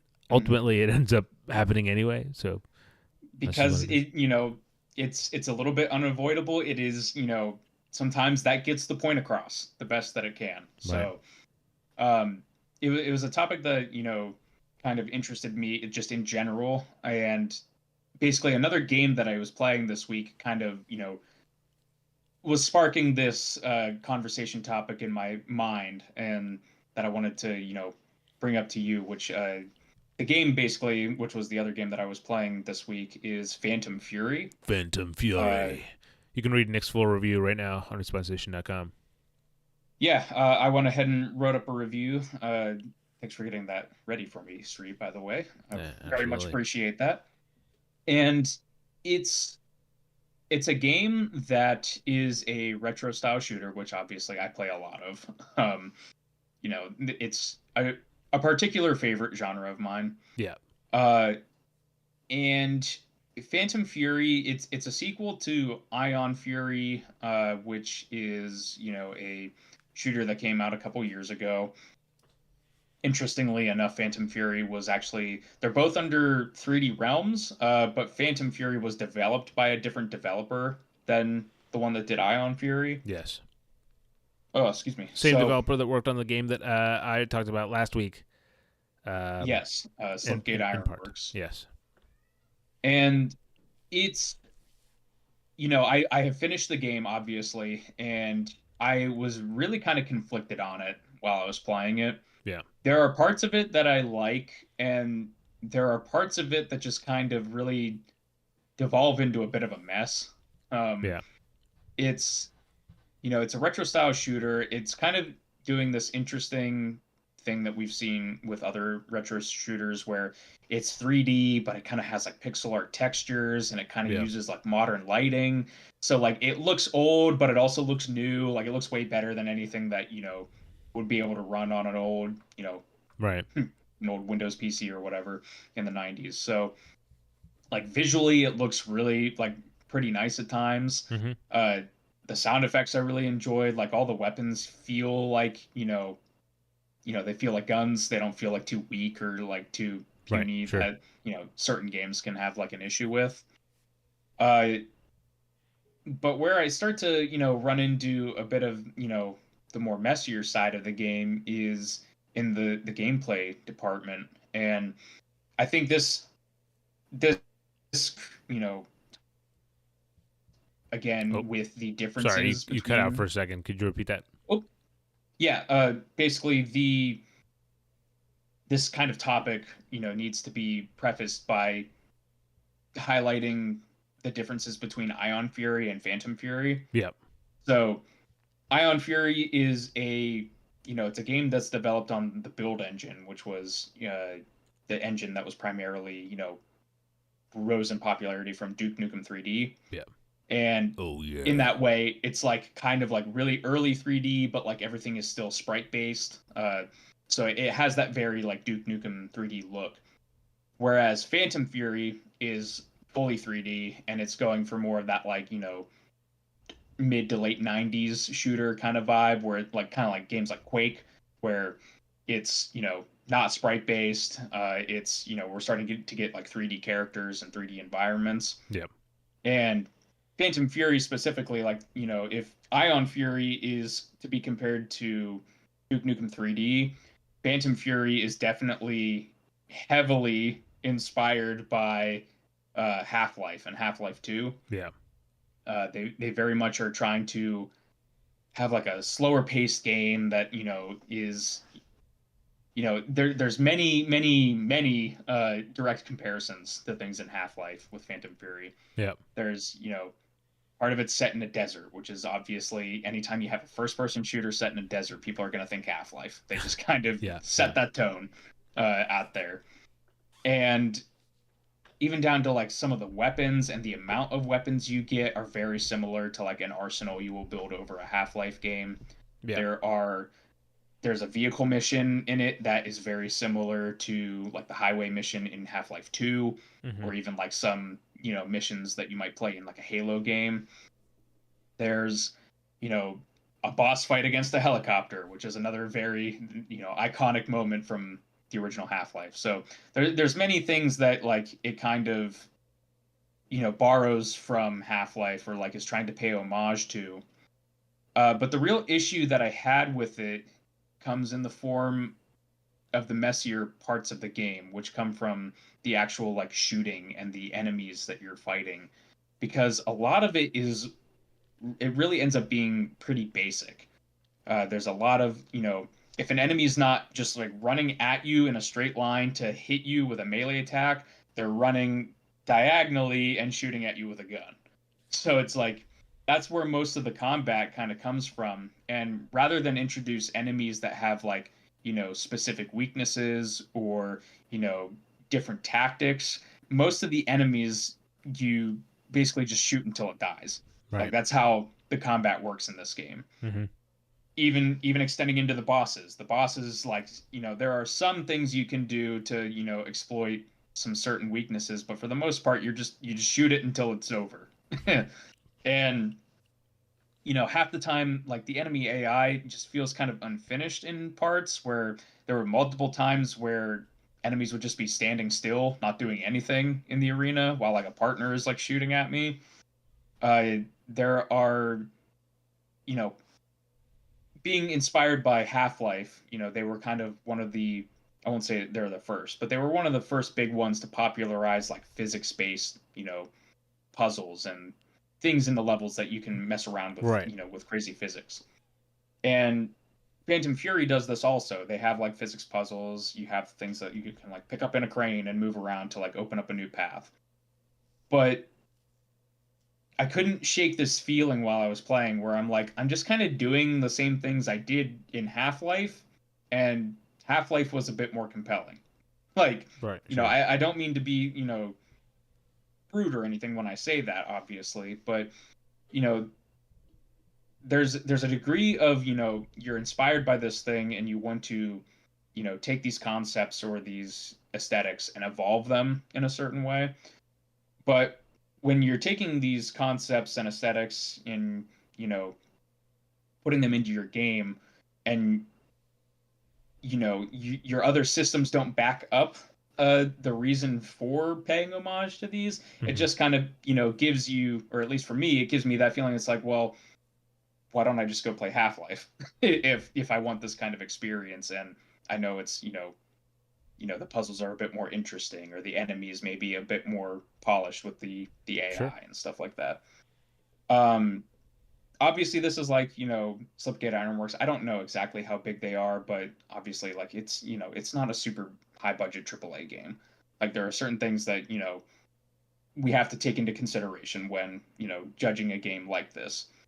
But like even towards the end of the game, I mean, like at a certain point they just kind of stopped introducing new enemies, and the idea of challenge in the game comes from like, let's just keep throwing enemies in. Like let's just keep spawning enemies. And there's this mission towards the end of the game where you're trying to like, go to this like kind of final climactic area. And it's a very long mission, which I know you were talking about with Wrath, where like the missions are kind of, they're pretty long, like Yeah. 40 minutes to an hour, if I remember you were saying Yes. Yep. last week. Pretty similar length here in Phantom Fury as well. Like these missions can go on for a while. Thankfully, this does have autosaves and checkpoints though, so you don't Yeah. have to mess around with those tether The things. soul But tethers. Yeah. yeah, uh, but yeah, like it just like it honestly started just becoming like running into groups of enemies like every 10 seconds, and it got to the point where I'm just like, man, this isn't engaging. They're just dumping enemies in my path Yeah. that are just like, peppering me constantly. Like I'm wasting all my resources fighting all these enemies, and then like it just kept going and going and going. Yeah. And that's where I got like really conflicted with the game, because it's like there's stuff to like here. Like it's not an objectively bad game or anything, but it definitely, I think, needed some more time in the oven uh to sort of, have some more developed game systems that, actually warranted, or, you know, made it feel like they were evolving on the concepts that a game like Half-Life established, all these years back. Right. So this was kind of, why I wanted to bring up this topic of Right. or what No, well, I was here. gonna say, well, I thought we've had two games back to back, two retro shooters back to back that we weren't too hot on, and I Mhm. figured that we try to have a maintain a level of positivity on the podcast. So I thought it would be fun to both of us mention one retro shooter that we like that maybe people have not played or have not heard of, that they could check out, that we do recommend. Yeah, sure. Um, Do you want to go first? Or do you want me to fire from the hip? yeah, I can go first. All right. My choice might be a pretty obvious one, but that would be Turbo Overkill. That was one How that could came I out. have guessed? I mean, you know I smile, but honestly, like I'm not being hyperbolic when I say it. It does what Doom Eternal does, and in some cases, it does it better. Like, and this is, There you go. Put it on the a cover. small team. It's a small team that is, showing up the big boys at id. So Yeah. like, that's a pretty, a Yeah. pretty high praise, I would say. No, But definitely. yeah, that was definitely, of all of the shooters, like AAA and indie of the last couple years, Uh huh. I mean, that was far and away my favorite. Yeah. No. And that's a game that Nick has done a full video on. You can check out the video review, or you can head over to respawnstation.com, read that over there.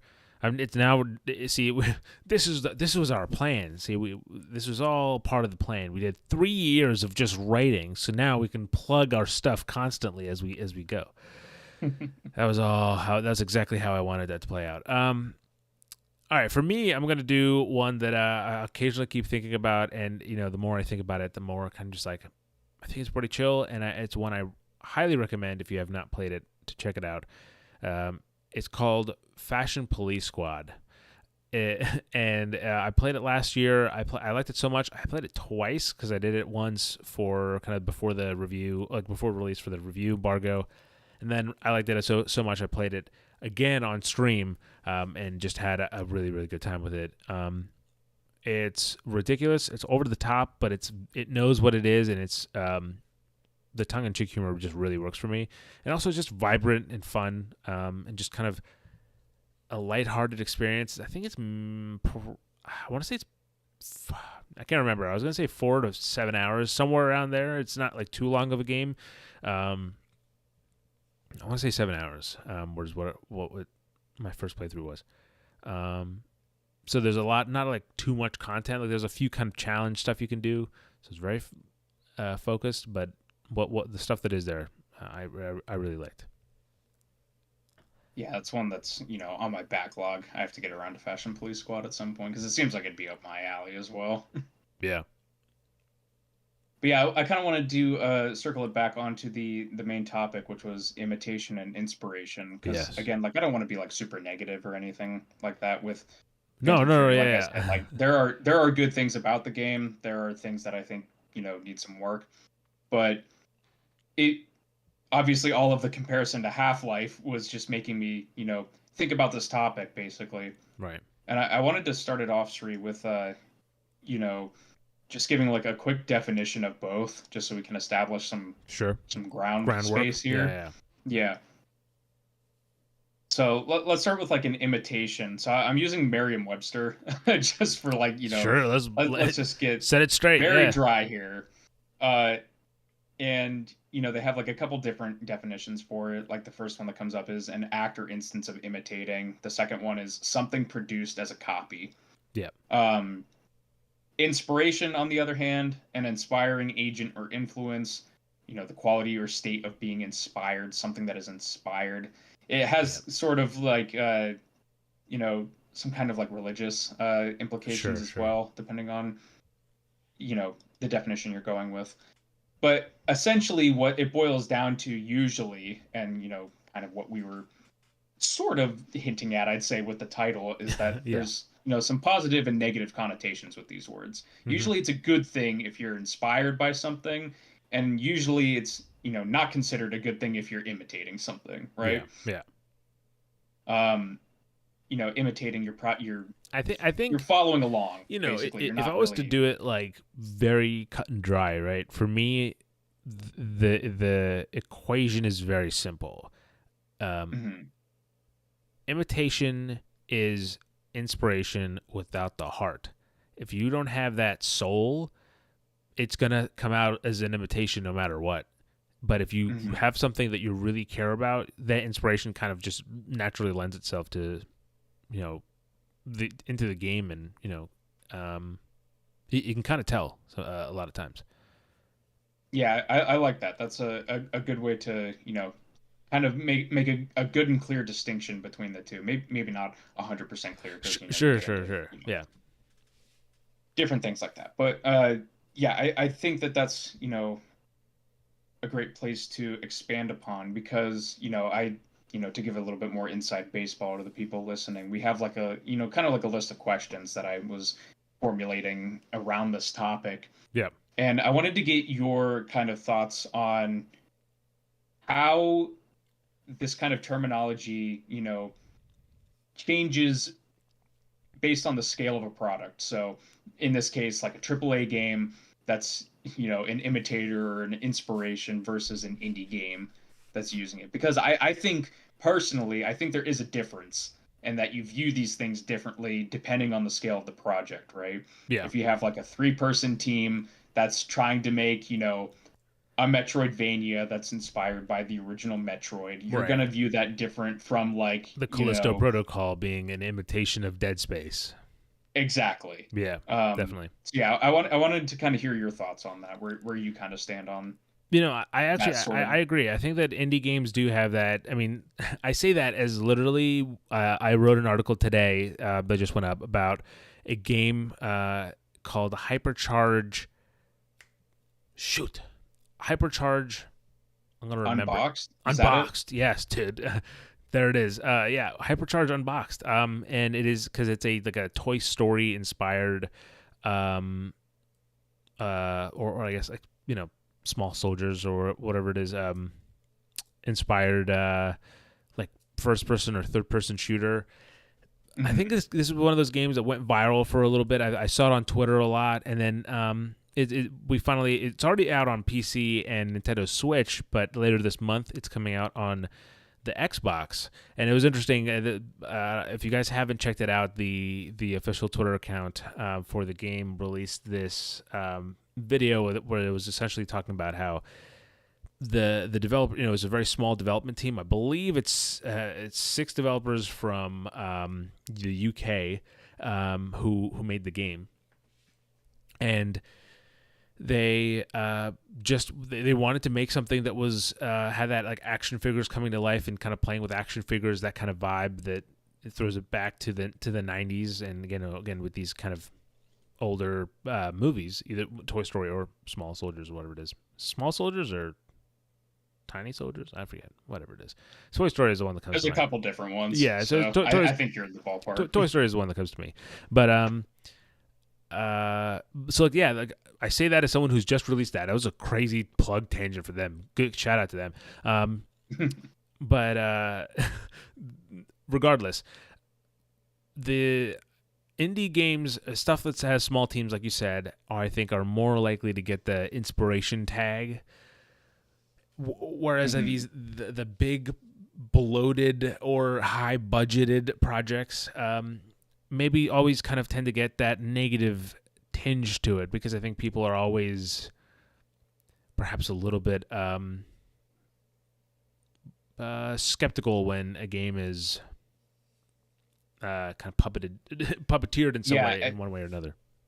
I think I see where you're kind of going with it, where like, if a game's asking you for $10 versus 70, there's going to be a bit more scrutiny. Yeah, definitely. On, all aspects of the game, like source material, from, intent behind different, game mechanics or something like that. Yeah, I definitely think that there's a lot of and you can look at games different like expectations. Yeah, and look, I think inspiration is all around you, and if we're giving out examples of this stuff, right? I've already said the Callisto Protocol with that. I mean, I'm not gonna return to that yet, because I'm giving the game a second chance, guys. But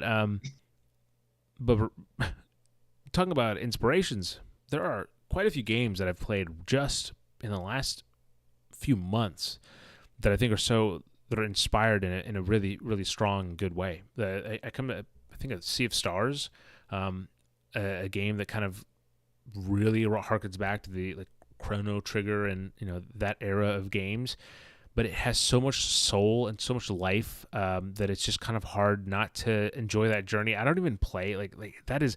I talked to Nick about this, because this was actually around the time we were like in the early talks of getting this podcast made, and we were going back and forth. And I remember you were playing through, was it Chrono Trigger, right? Or like, oh no, it was Golden Sun. You were playing through Golden Sun. Yeah, Golden Sun. You were going through Golden Sun, and I was going through Sea of Stars, and we were kind of going like, it was like.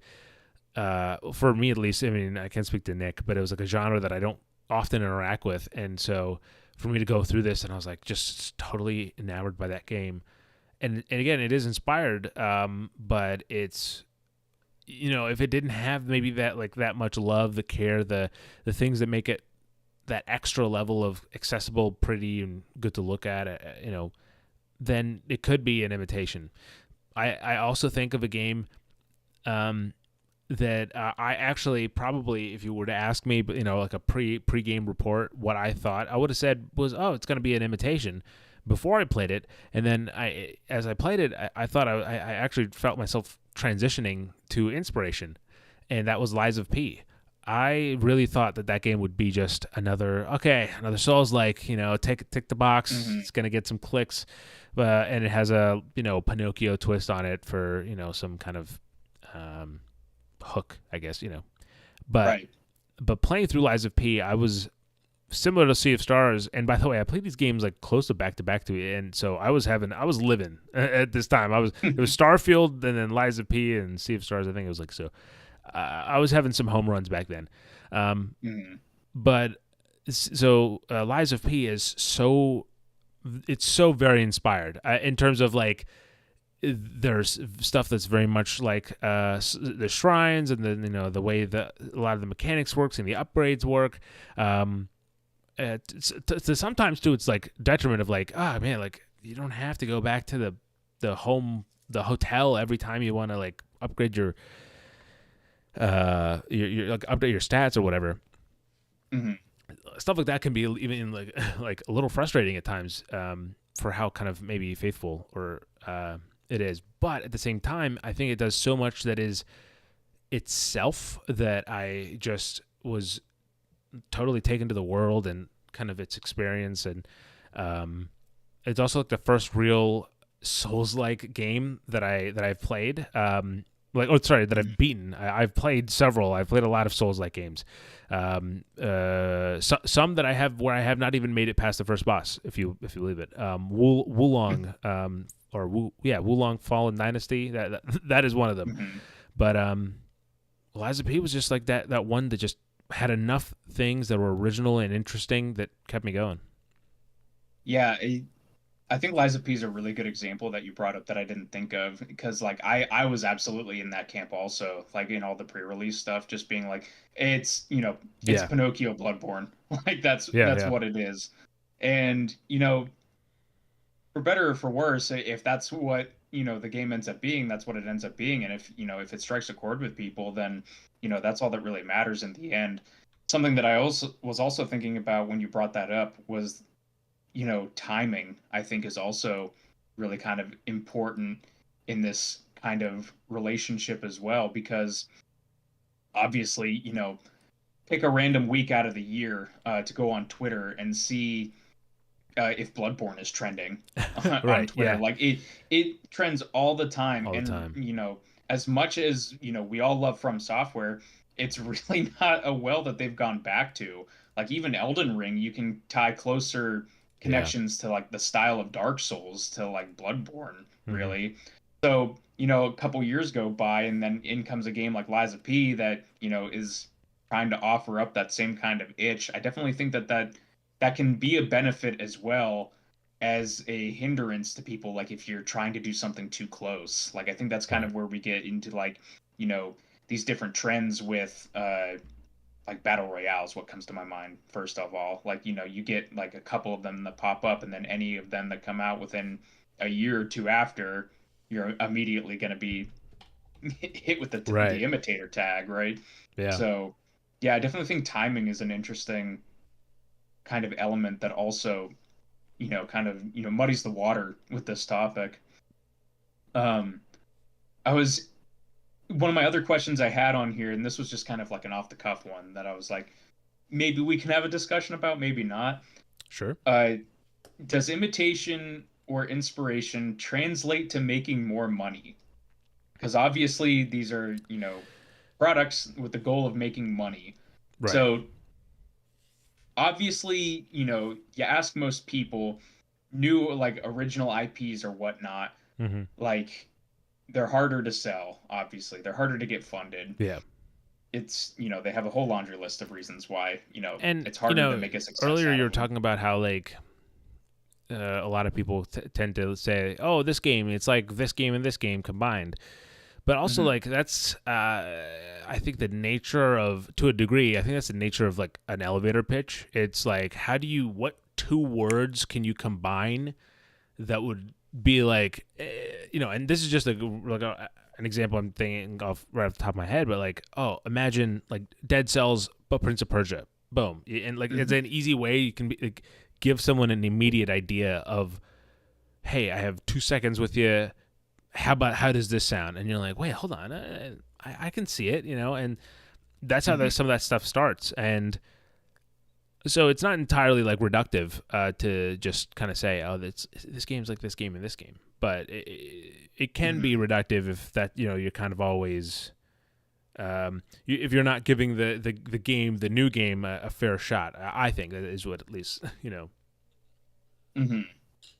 Yeah, it's excuse me. It's a bit of a weird, you know, conundrum, right? Because it's like we want new original ideas, but most of the time the ones that, get funded are the ones that have to tie themselves to other things, right? Yeah, So even something in the case of like, Phantom Fury, like, you have that Fury name tag kind of attached to it. You have, yeah, you take a look at the gameplay, obviously it evokes feelings of Half-Life, sort of to what I was, just kind of mentioning. It's like they're starting to pop up a little bit, but we don't have many games that are very much trying to emulate the style of Half-Life, yeah. at least newer games. And obviously, Valve's not really doing much outside of How VR dare with you? it. I have a So, Steam Deck on my desk that says otherwise. yeah. Can you play Half-Life 3 on there? You know what I can play, Nick? Fan- Phantom Fury, dude. Yeah, It is you deck can. verified. For a second, the reason why I stuttered was because I was gonna say Phantom Liberty. For like my mind immediately went to Phantom Liberty, so I had to stop myself and say no, not Mhm. Phantom Liberty, Phantom Fury. Go ahead, go ahead. Yeah. So yeah, I think we kind of handled that like about as, Well, it, yes and no. Depends on the execution, like a lot of these things. well, I no, think. no. So I mean the translating to money, I do think that is like I'm kind of going into this topic very blind. This is kind of like me last week where I grabbed Nick's hand and I dragged him through the Ubisoft talk. Nick's gently prodding me through this topic, so I didn't actually see what like was on the docket here. So Mhm. for me, I do think that is interesting, like the idea of tying yourselves to something to make more money, because I think that it's um I don't think it's necessarily what you're saying here, but I think the inverse is actually kind of true in terms of indie games that are inspired are now able to get connections with the games that inspired them to a degree. I'm not saying this is a one for Mhm. one comparison, but like recently we've had, I think Vampire Survivors has had is it Castlevania crossover, and there's someone else has a Contra. Is it also Vampire Survivor? Do they also have a Contra? There's a I few. think Vampire Survivors is Contra. I think Castlevania is with like V Rising or Yes, something. there. Yes, yes, yes. So like those kind of things of like not necessarily like things that are inspired, I guess, in this regard, but Mhm. things that are like big IPs that they can tag their name onto. I think this was really. I mean, I'm sure there's a lot of games that did this. I think this was really popularized Mhm. by Fortnite and Dead by Daylight. Those are the two big ones that stick out to me as like, oh yeah, the Mhm. collaboration kings. Um, and so it is interesting to see that even it doesn't have to be a Fortnite. Some of these smaller games can also grow up to kind of have those connections and have a big kind of name attached to it that brings in a new hopefully it brings in a new wave of fans. Yeah. So yeah, that's pretty much kind of the different angles that I really wanted to go at Sure, it sure. with. If there was like one more that I wanted to kind of touch on, is a really amorphous one that might be kind of hard to discuss, but that's, where is the line between an imitation and an inspiration? When is it too much Sure. of, a certain thing to be like, okay, like it literally is just this Right. and not trying to be anything other than this thing that it's, borrowing so much source material from. Again, like I don't think, I, yeah. it necessarily has to be, negative and positive. I mean, again, if somebody's not making a certain type of game, and another, group comes along and makes, essentially this game, wink, wink, nudge, nudge. Yeah. Like, Yeah. I don't think it's necessarily a bad thing or like a negative connotation to that. But where kind of is the line between, we're taking, this thing that meant so much to us and we're, trying to remix it or trying to do some new things with it Yeah. versus like, we just wanted to make, we just wanted to make a FromSoft game, so we're just gonna make it and Yeah. you know And see where it goes.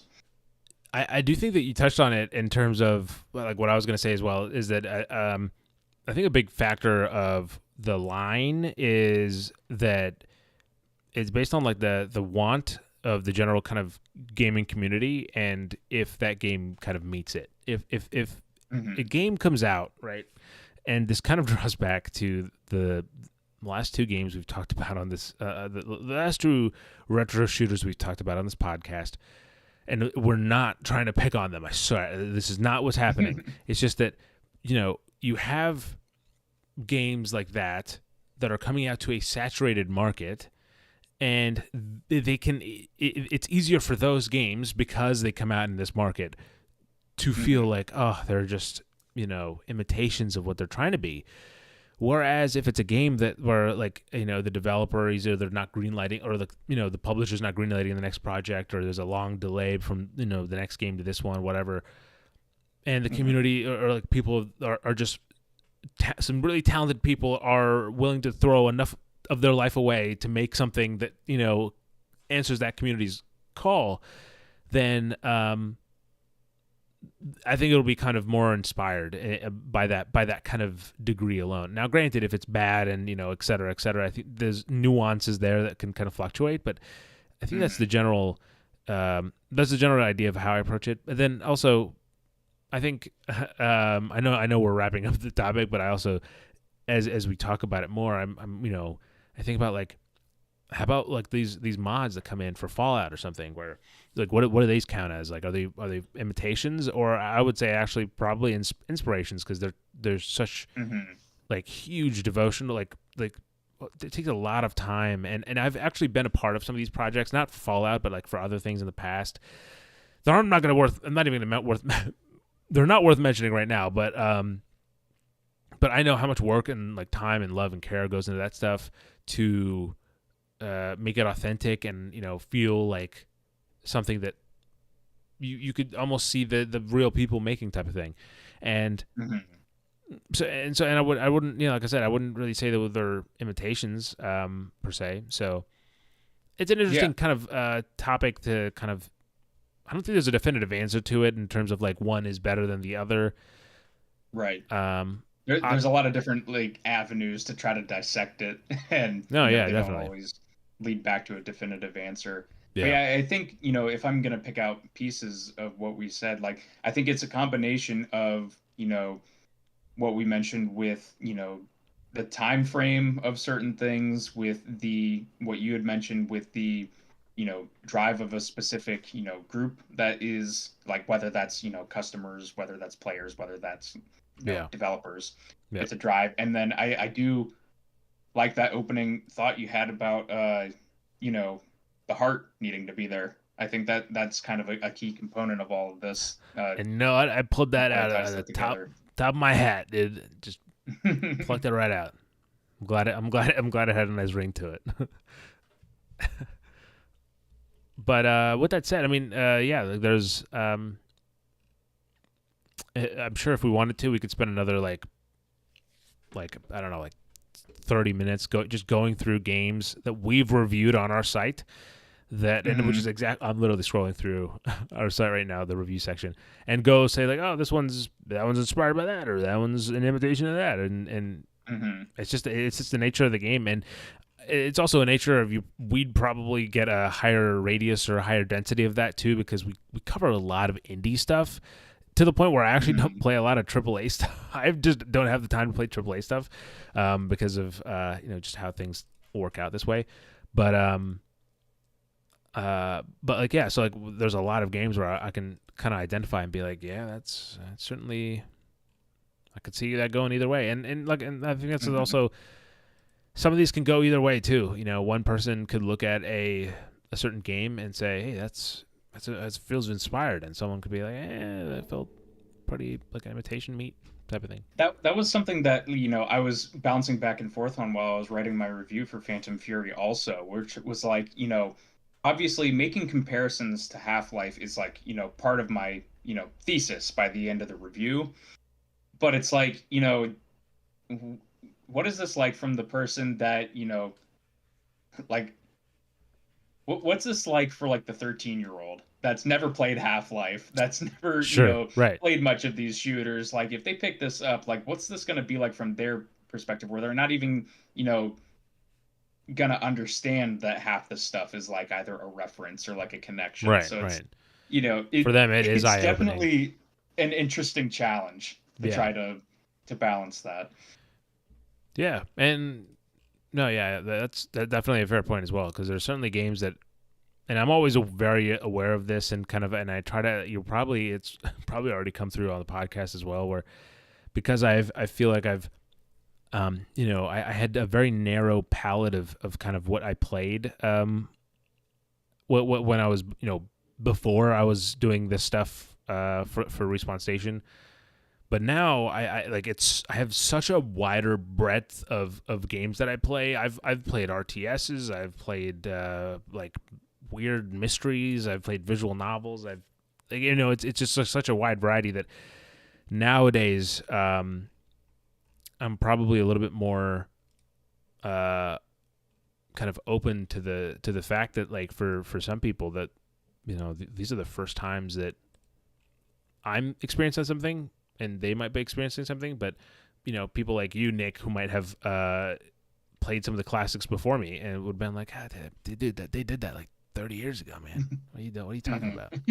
That's why I was like, the Soul Tethers. I was like, this is a foreign concept to me, but if other people have heard about it, then it's not my fault. Mm-hmm. But I digress. That brings us, of course, to the inbox, and I actually want to start the inbox by actually hitting on a point, actually, that I forgot to get to during the news, the news section. That being said, I understand we're over 2 hours into this podcast. Nick, we answered your question. We did it again. Yes, I we believed. did. I believed in us. I can't believe. I don't even know how the first 2 episodes were only an hour, or like first 3 episodes were only an hour. Yeah, really, we really were just kind of like getting our feet wet, but Yeah. I think we're hitting our stride now. So I don't know if you saw this, Nick, but this was actually earlier. Or no, it was yesterday that this came out. So.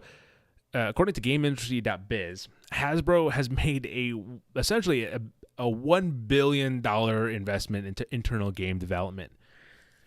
I did not see this. Okay, so this is very crazy. So Hasbro now has 4 internal AAA studios so far. Now they've put in $1 billion across these studios, and those games there's a sci-fi RPG game called Exodus, coming from Archetype Entertainment. You can go to exodusgame.com to find out more about it, but that's described as a story-driven role-playing game. Sorry, it is a AAA action-adventure RPG, and it's the start of a franchise, I guess. So there's that. That's the first one. This one I thought was really actually. I'm gonna save that one for later. For last. The second one is a horror game from Skeleton Key developers who, let's see here. Is there anything about Skeleton Key we have? No. I don't think so. It's just a horror game. So I don't think there's much information about a lot of these games, so I'm not going to deep dive on them now. So there's a horror game from Skeleton Key. There's a Dungeons & Dragons game coming from Invoke Studios, and the one that I'm excited about, the one that got me into this topic in the first place, is that there's a Snake Eyes G.I. Joe game that it's essentially described as like a Batman Arkham game, and it's coming from the headline of that one, and it's coming from Atomic Arcade Studios. So, you know what, dude, I'm locked in. This is a spoiler, or a huge spoiler for Transformers: Rise of the Beasts. Have you seen this movie, Nick? No, Do you care if I spoil this movie for you? not at all. Go Okay, for so it. so Nick, I'm a simple man. You know, I can get excited about simple things. I watched Transformers: Rise of the Beasts. I think is what it's called. Something with the beasts. Now I'm second guessing myself, but in theaters, I was watching it in theaters, and I was like, the whole movie, I was like, oh, it's fun, it's good. The end of this movie, Nick, is a character coming in. It's like, a guy in a suit, and he's like, yeah, I think we can work. He says something like, I think we can work together. Here's my card or whatever. And the character, takes the card, looks at it, reads the name, and then turns it over, and it says G.I. Joe. And dude, I flipped the hell out. I mean, I was like, oh, what the hell? So, needless to say, I'm excited about this Batman Arkham-esque Snake Eyes game. Dude, I'm locked in. Yeah, it sounds interesting. GI Joe was never something that I really interacted with as a kid, Uh-huh. so I don't have much. Like I watched those, whenever those movies came out, like 10 years ago or Yeah. something. I watched those, but yeah, I mean, Arkham style games do get me excited. So we'll see if it has a lot of money behind it, maybe Yeah. maybe this will be definitely one to keep an eye on. With that said, it's time for the final segment. Oh shit! I'll mention it during the outro. I hope to God I remember. I've forgotten this for 7 episodes straight. I can't forget it on episode 8, but we're gonna talk about it at the end. Let's see. Okay, the inbox. The first one is a simple one. The Texas Chainsaw Massacre is still getting content. It's still getting support, which is awesome to see. I mean, we've talked about it before about how the game is sold pretty well as well. They are currently doing a bunch of updates. There's some DLC that is either like already out or it is on the way. But the reason why I wanted to bring it up today is that as a little bonus for people who play the game, any level 99 players, so like max level players, get free cosmetics. It's this Blackout Cosmetics. You can check out their Twitter to kind of see it, but it's like, this like blacked out chainsaw, and like the characters are wearing blacked out like clothes. Looks pretty nice. I just wanted to throw that in there. Nick and I had some fun with Texas Chainsaw Massacre, and you know what? I hopefully I'll get some time to maybe hop back in and just kind of give it a go soon. Jump down those holes. That was the first strat. Yeah, that's the technique. Next up, this was one that caught my eye, the one that I had no idea what it was, but independent game publisher Dread XP is excited to announce the long-awaited full release of the open-world RPG Dread Delusion. The expansive quest-filled adventure steeped with just the right amount of horror by developer Lovely Hell Place. Lovely Hell Place, what a good name, is leaving a successful run in early access for full release on May 14th. Dread Delusion.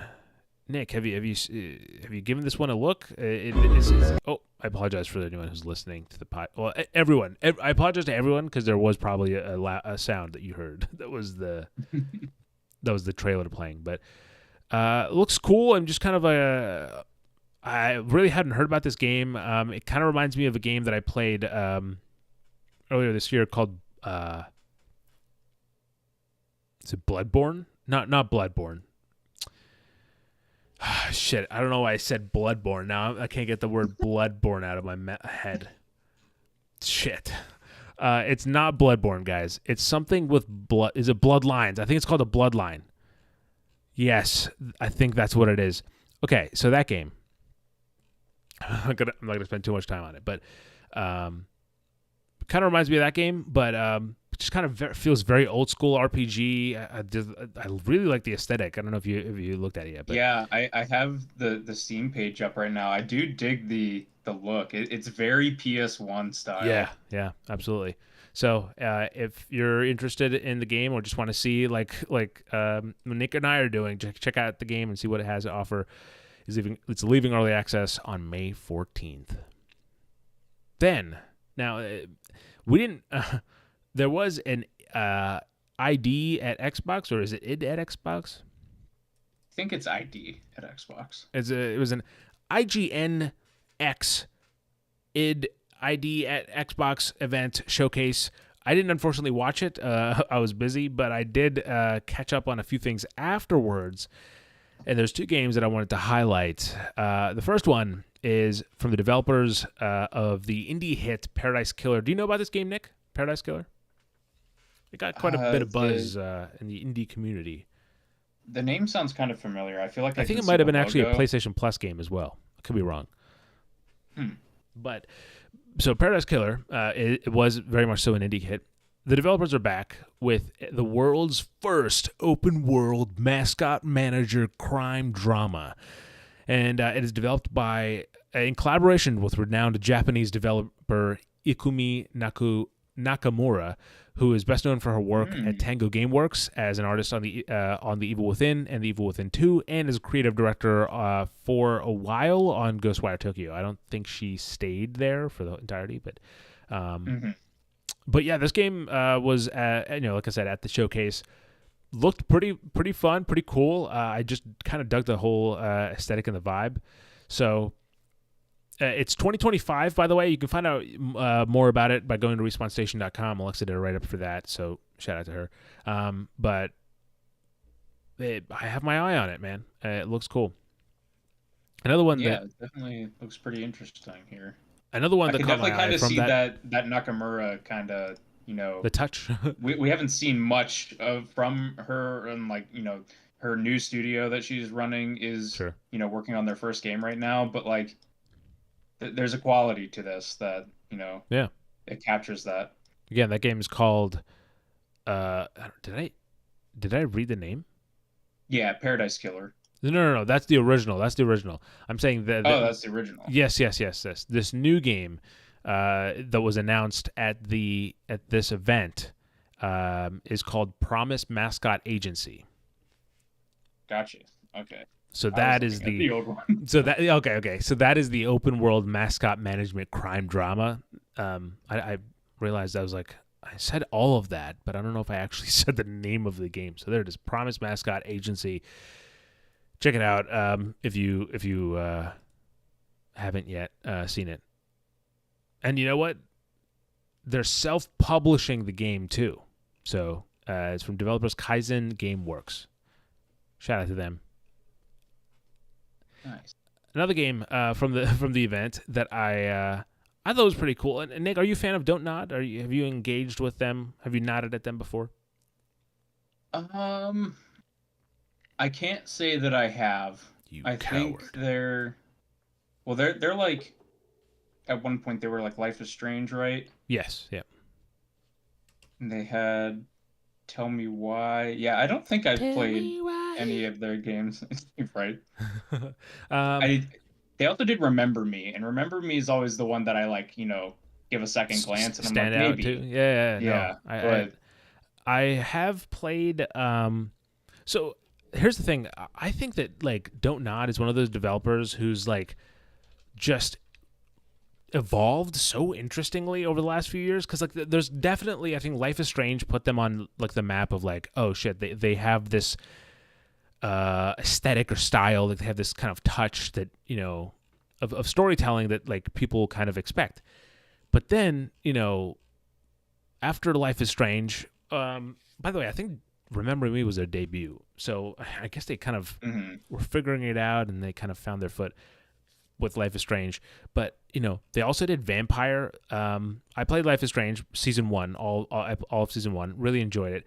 I also played the kind of spin-off to, I believe it's a spin-off to Life is Strange, called The Awesome Adventures of Captain Spirit. It's a free-to-play game. It's about an hour and a half long. If you have an hour and a half and you just want to mess around with it, go ahead and check it out. But since then, yeah, they've kind of kept going back and forth between these more standard Tell Me Why, I think is similar to Life is Strange, but then there's also Twin Mirror, and then there's recently they just released Banishers. I forget the Ghosts of New Eden. Yes, there it is. I was gonna say I Ghost of just played Eden. Guess the Game, and that was on there, so Oh, that okay. title's fresh. Um, and but yeah, with that said, their new game, Don't Nod's new game, is called Lost Records: Bloom and Rage. Um, as someone who has, since season 1 of Life is Strange, hasn't really had the call back to go back and play some of these, um, like some of the other Don't Nod games. This one, I thought, like the kind of the presentation of the game. It's coming out, by the way, to PlayStation 5, Xbox Series XS, and Steam. So it's hitting kind of everything except the Switch. Or maybe it's coming out for the Switch too. Who knows? But I thought it looked cool. I like the kind of the whole look and aesthetic of the game. And I'm hoping Don't Not have a kind of a big hit here. Just because I think they're telling really weird, cool stories, personal stories. And it's always nice to have those kind of perspectives in the larger growing gaming industry. Yeah, for sure. That's something that I've always heard from their games is that they're kind of going out of their way to tell stories that a lot of the bigger companies aren't really telling. So Yeah. it's always commendable. And then the last one is a game that just kind of literally caught my eye in terms of just it being a bright game. It's called Into the Emberlands. This is a cozy exploration game about building a safe haven in a world threatened by darkness. The game is set to release in summer 2024. Looking forward to that one. That news just came out yesterday, but it looked cool. It's called Into the Emberlands. Just the whole aesthetic of the game. I've said aesthetic twice now, back to back. But the color palette of the game really just, caught my eye. So I'll keep an eye on it and see if I can get my hands on it when it comes out. Summer 2024, like I said. With that said, people, it's time to wrap things up. But before, I didn't forget the thing that I said I won't forget. This is something back when I made. So when Nick and I first met, we were doing this show, and I was head of the podcast for that show for a while. And one of the things that I started, a tradition I started on that show that I just really, for some reason, I was like, this is awesome. This is a great idea. Is every episode we add a song that's related to that episode to a playlist. And so obviously this is called the Respawn Station Podcast. So the playlist is called the Respawn Station Playlist. Now, I've actually I've been meaning to talk about this every episode since episode 1. And I've just somehow every time 2 hours go by and I'm like, everything's gone and I'm checked out. So I have not mentioned it, but I have been keeping up. So every episode has gotten a song in it, and actually, episode 2, which of course is the interview that we did with Patrick, is actually a song that I asked him. I messaged him the next day, and I was like, "Hey, can you give me a song on Spotify that I can add to this playlist?" So it is available on Spotify. I think it should be in the link in the description below if you're listening to this on YouTube. So check it out. But Nick and I will discuss offline because it is late. We are 2 hours and 20 minutes in. But we'll discuss offline what song we're going to add for this episode. But definitely check it out because there's some good songs in there. I think last episode, as sour as some of the topics that we talked about, the main topic that we talked about was the song that went along with it. It's a good one. It's a good one. But with that said, God damn it. With that said, for the last time, I should say. Nick, do you have anything to say? Just last minute closing thoughts. Closing thoughts. It's okay if your game looks like or plays like another game. I think I got like a little bit critical in some areas there, but I want to reiterate that there's nothing really wrong with Oh, that. yeah. Mm-hmm. And yeah, I say this, each week it seems like now, but I did really enjoy our conversation on the topic because I think it was a bit of a more amorphous topic than we've kind of had the last couple weeks, and I think we had some good discussion about that. Yeah, and that's the thing. We talked. I mean, I will say it's the evolution of the podcast has been interesting for us as well. Like obviously we didn't plan this to go a certain way or kind of to be in the places we are, and but it's been a fun evolution to see kind of what topics come up and what we find kind of relevant or topical that we want to talk about it. And I do think that to some degree we're coming to some kind of I think some kind of satisfying for me personally revelations. Some hitters. That quote I'm putting it on a shirt right next to the one that says "With that said." Expect that in the merch store soon. But I'm not going to say it again. But ladies and gentlemen, thank you so much for listening. Thanks so much for watching. It is really awesome to see everyone kind of supporting the show on the streaming services, Spotify and Apple Podcasts. We have, by the way, I have to say, I did actually look at the stats earlier today. Primarily American, but we did have some Australians and stuff thrown in there as well. Some random kind of people from around the world. Diverse age range, I will say. It's like half, 50% of them are like 25 to 30, I think, or something like that. 22 to 27, somewhere around there. But like, we have some, wide range of ages for the rest of that percentages. So, thank you to everybody from all over, mostly America, but all over the rest of the world in a little tiny percent, and people of all age ranges there for supporting the show. It is awesome to see, and I think we've hit a nice stride with both the podcast and, of course, the website as well. So check out some of the other content. We've been clipping out some of the podcasts and uploading them kind of as single episodes so that you can maybe some of the more dense topics that we get into between the main topic. You can maybe check out what we have to say there. So that all being said, see, that's an alteration. I didn't say it that way. Until next time, everybody, have a good night, a good morning, and a damn good time. Peace.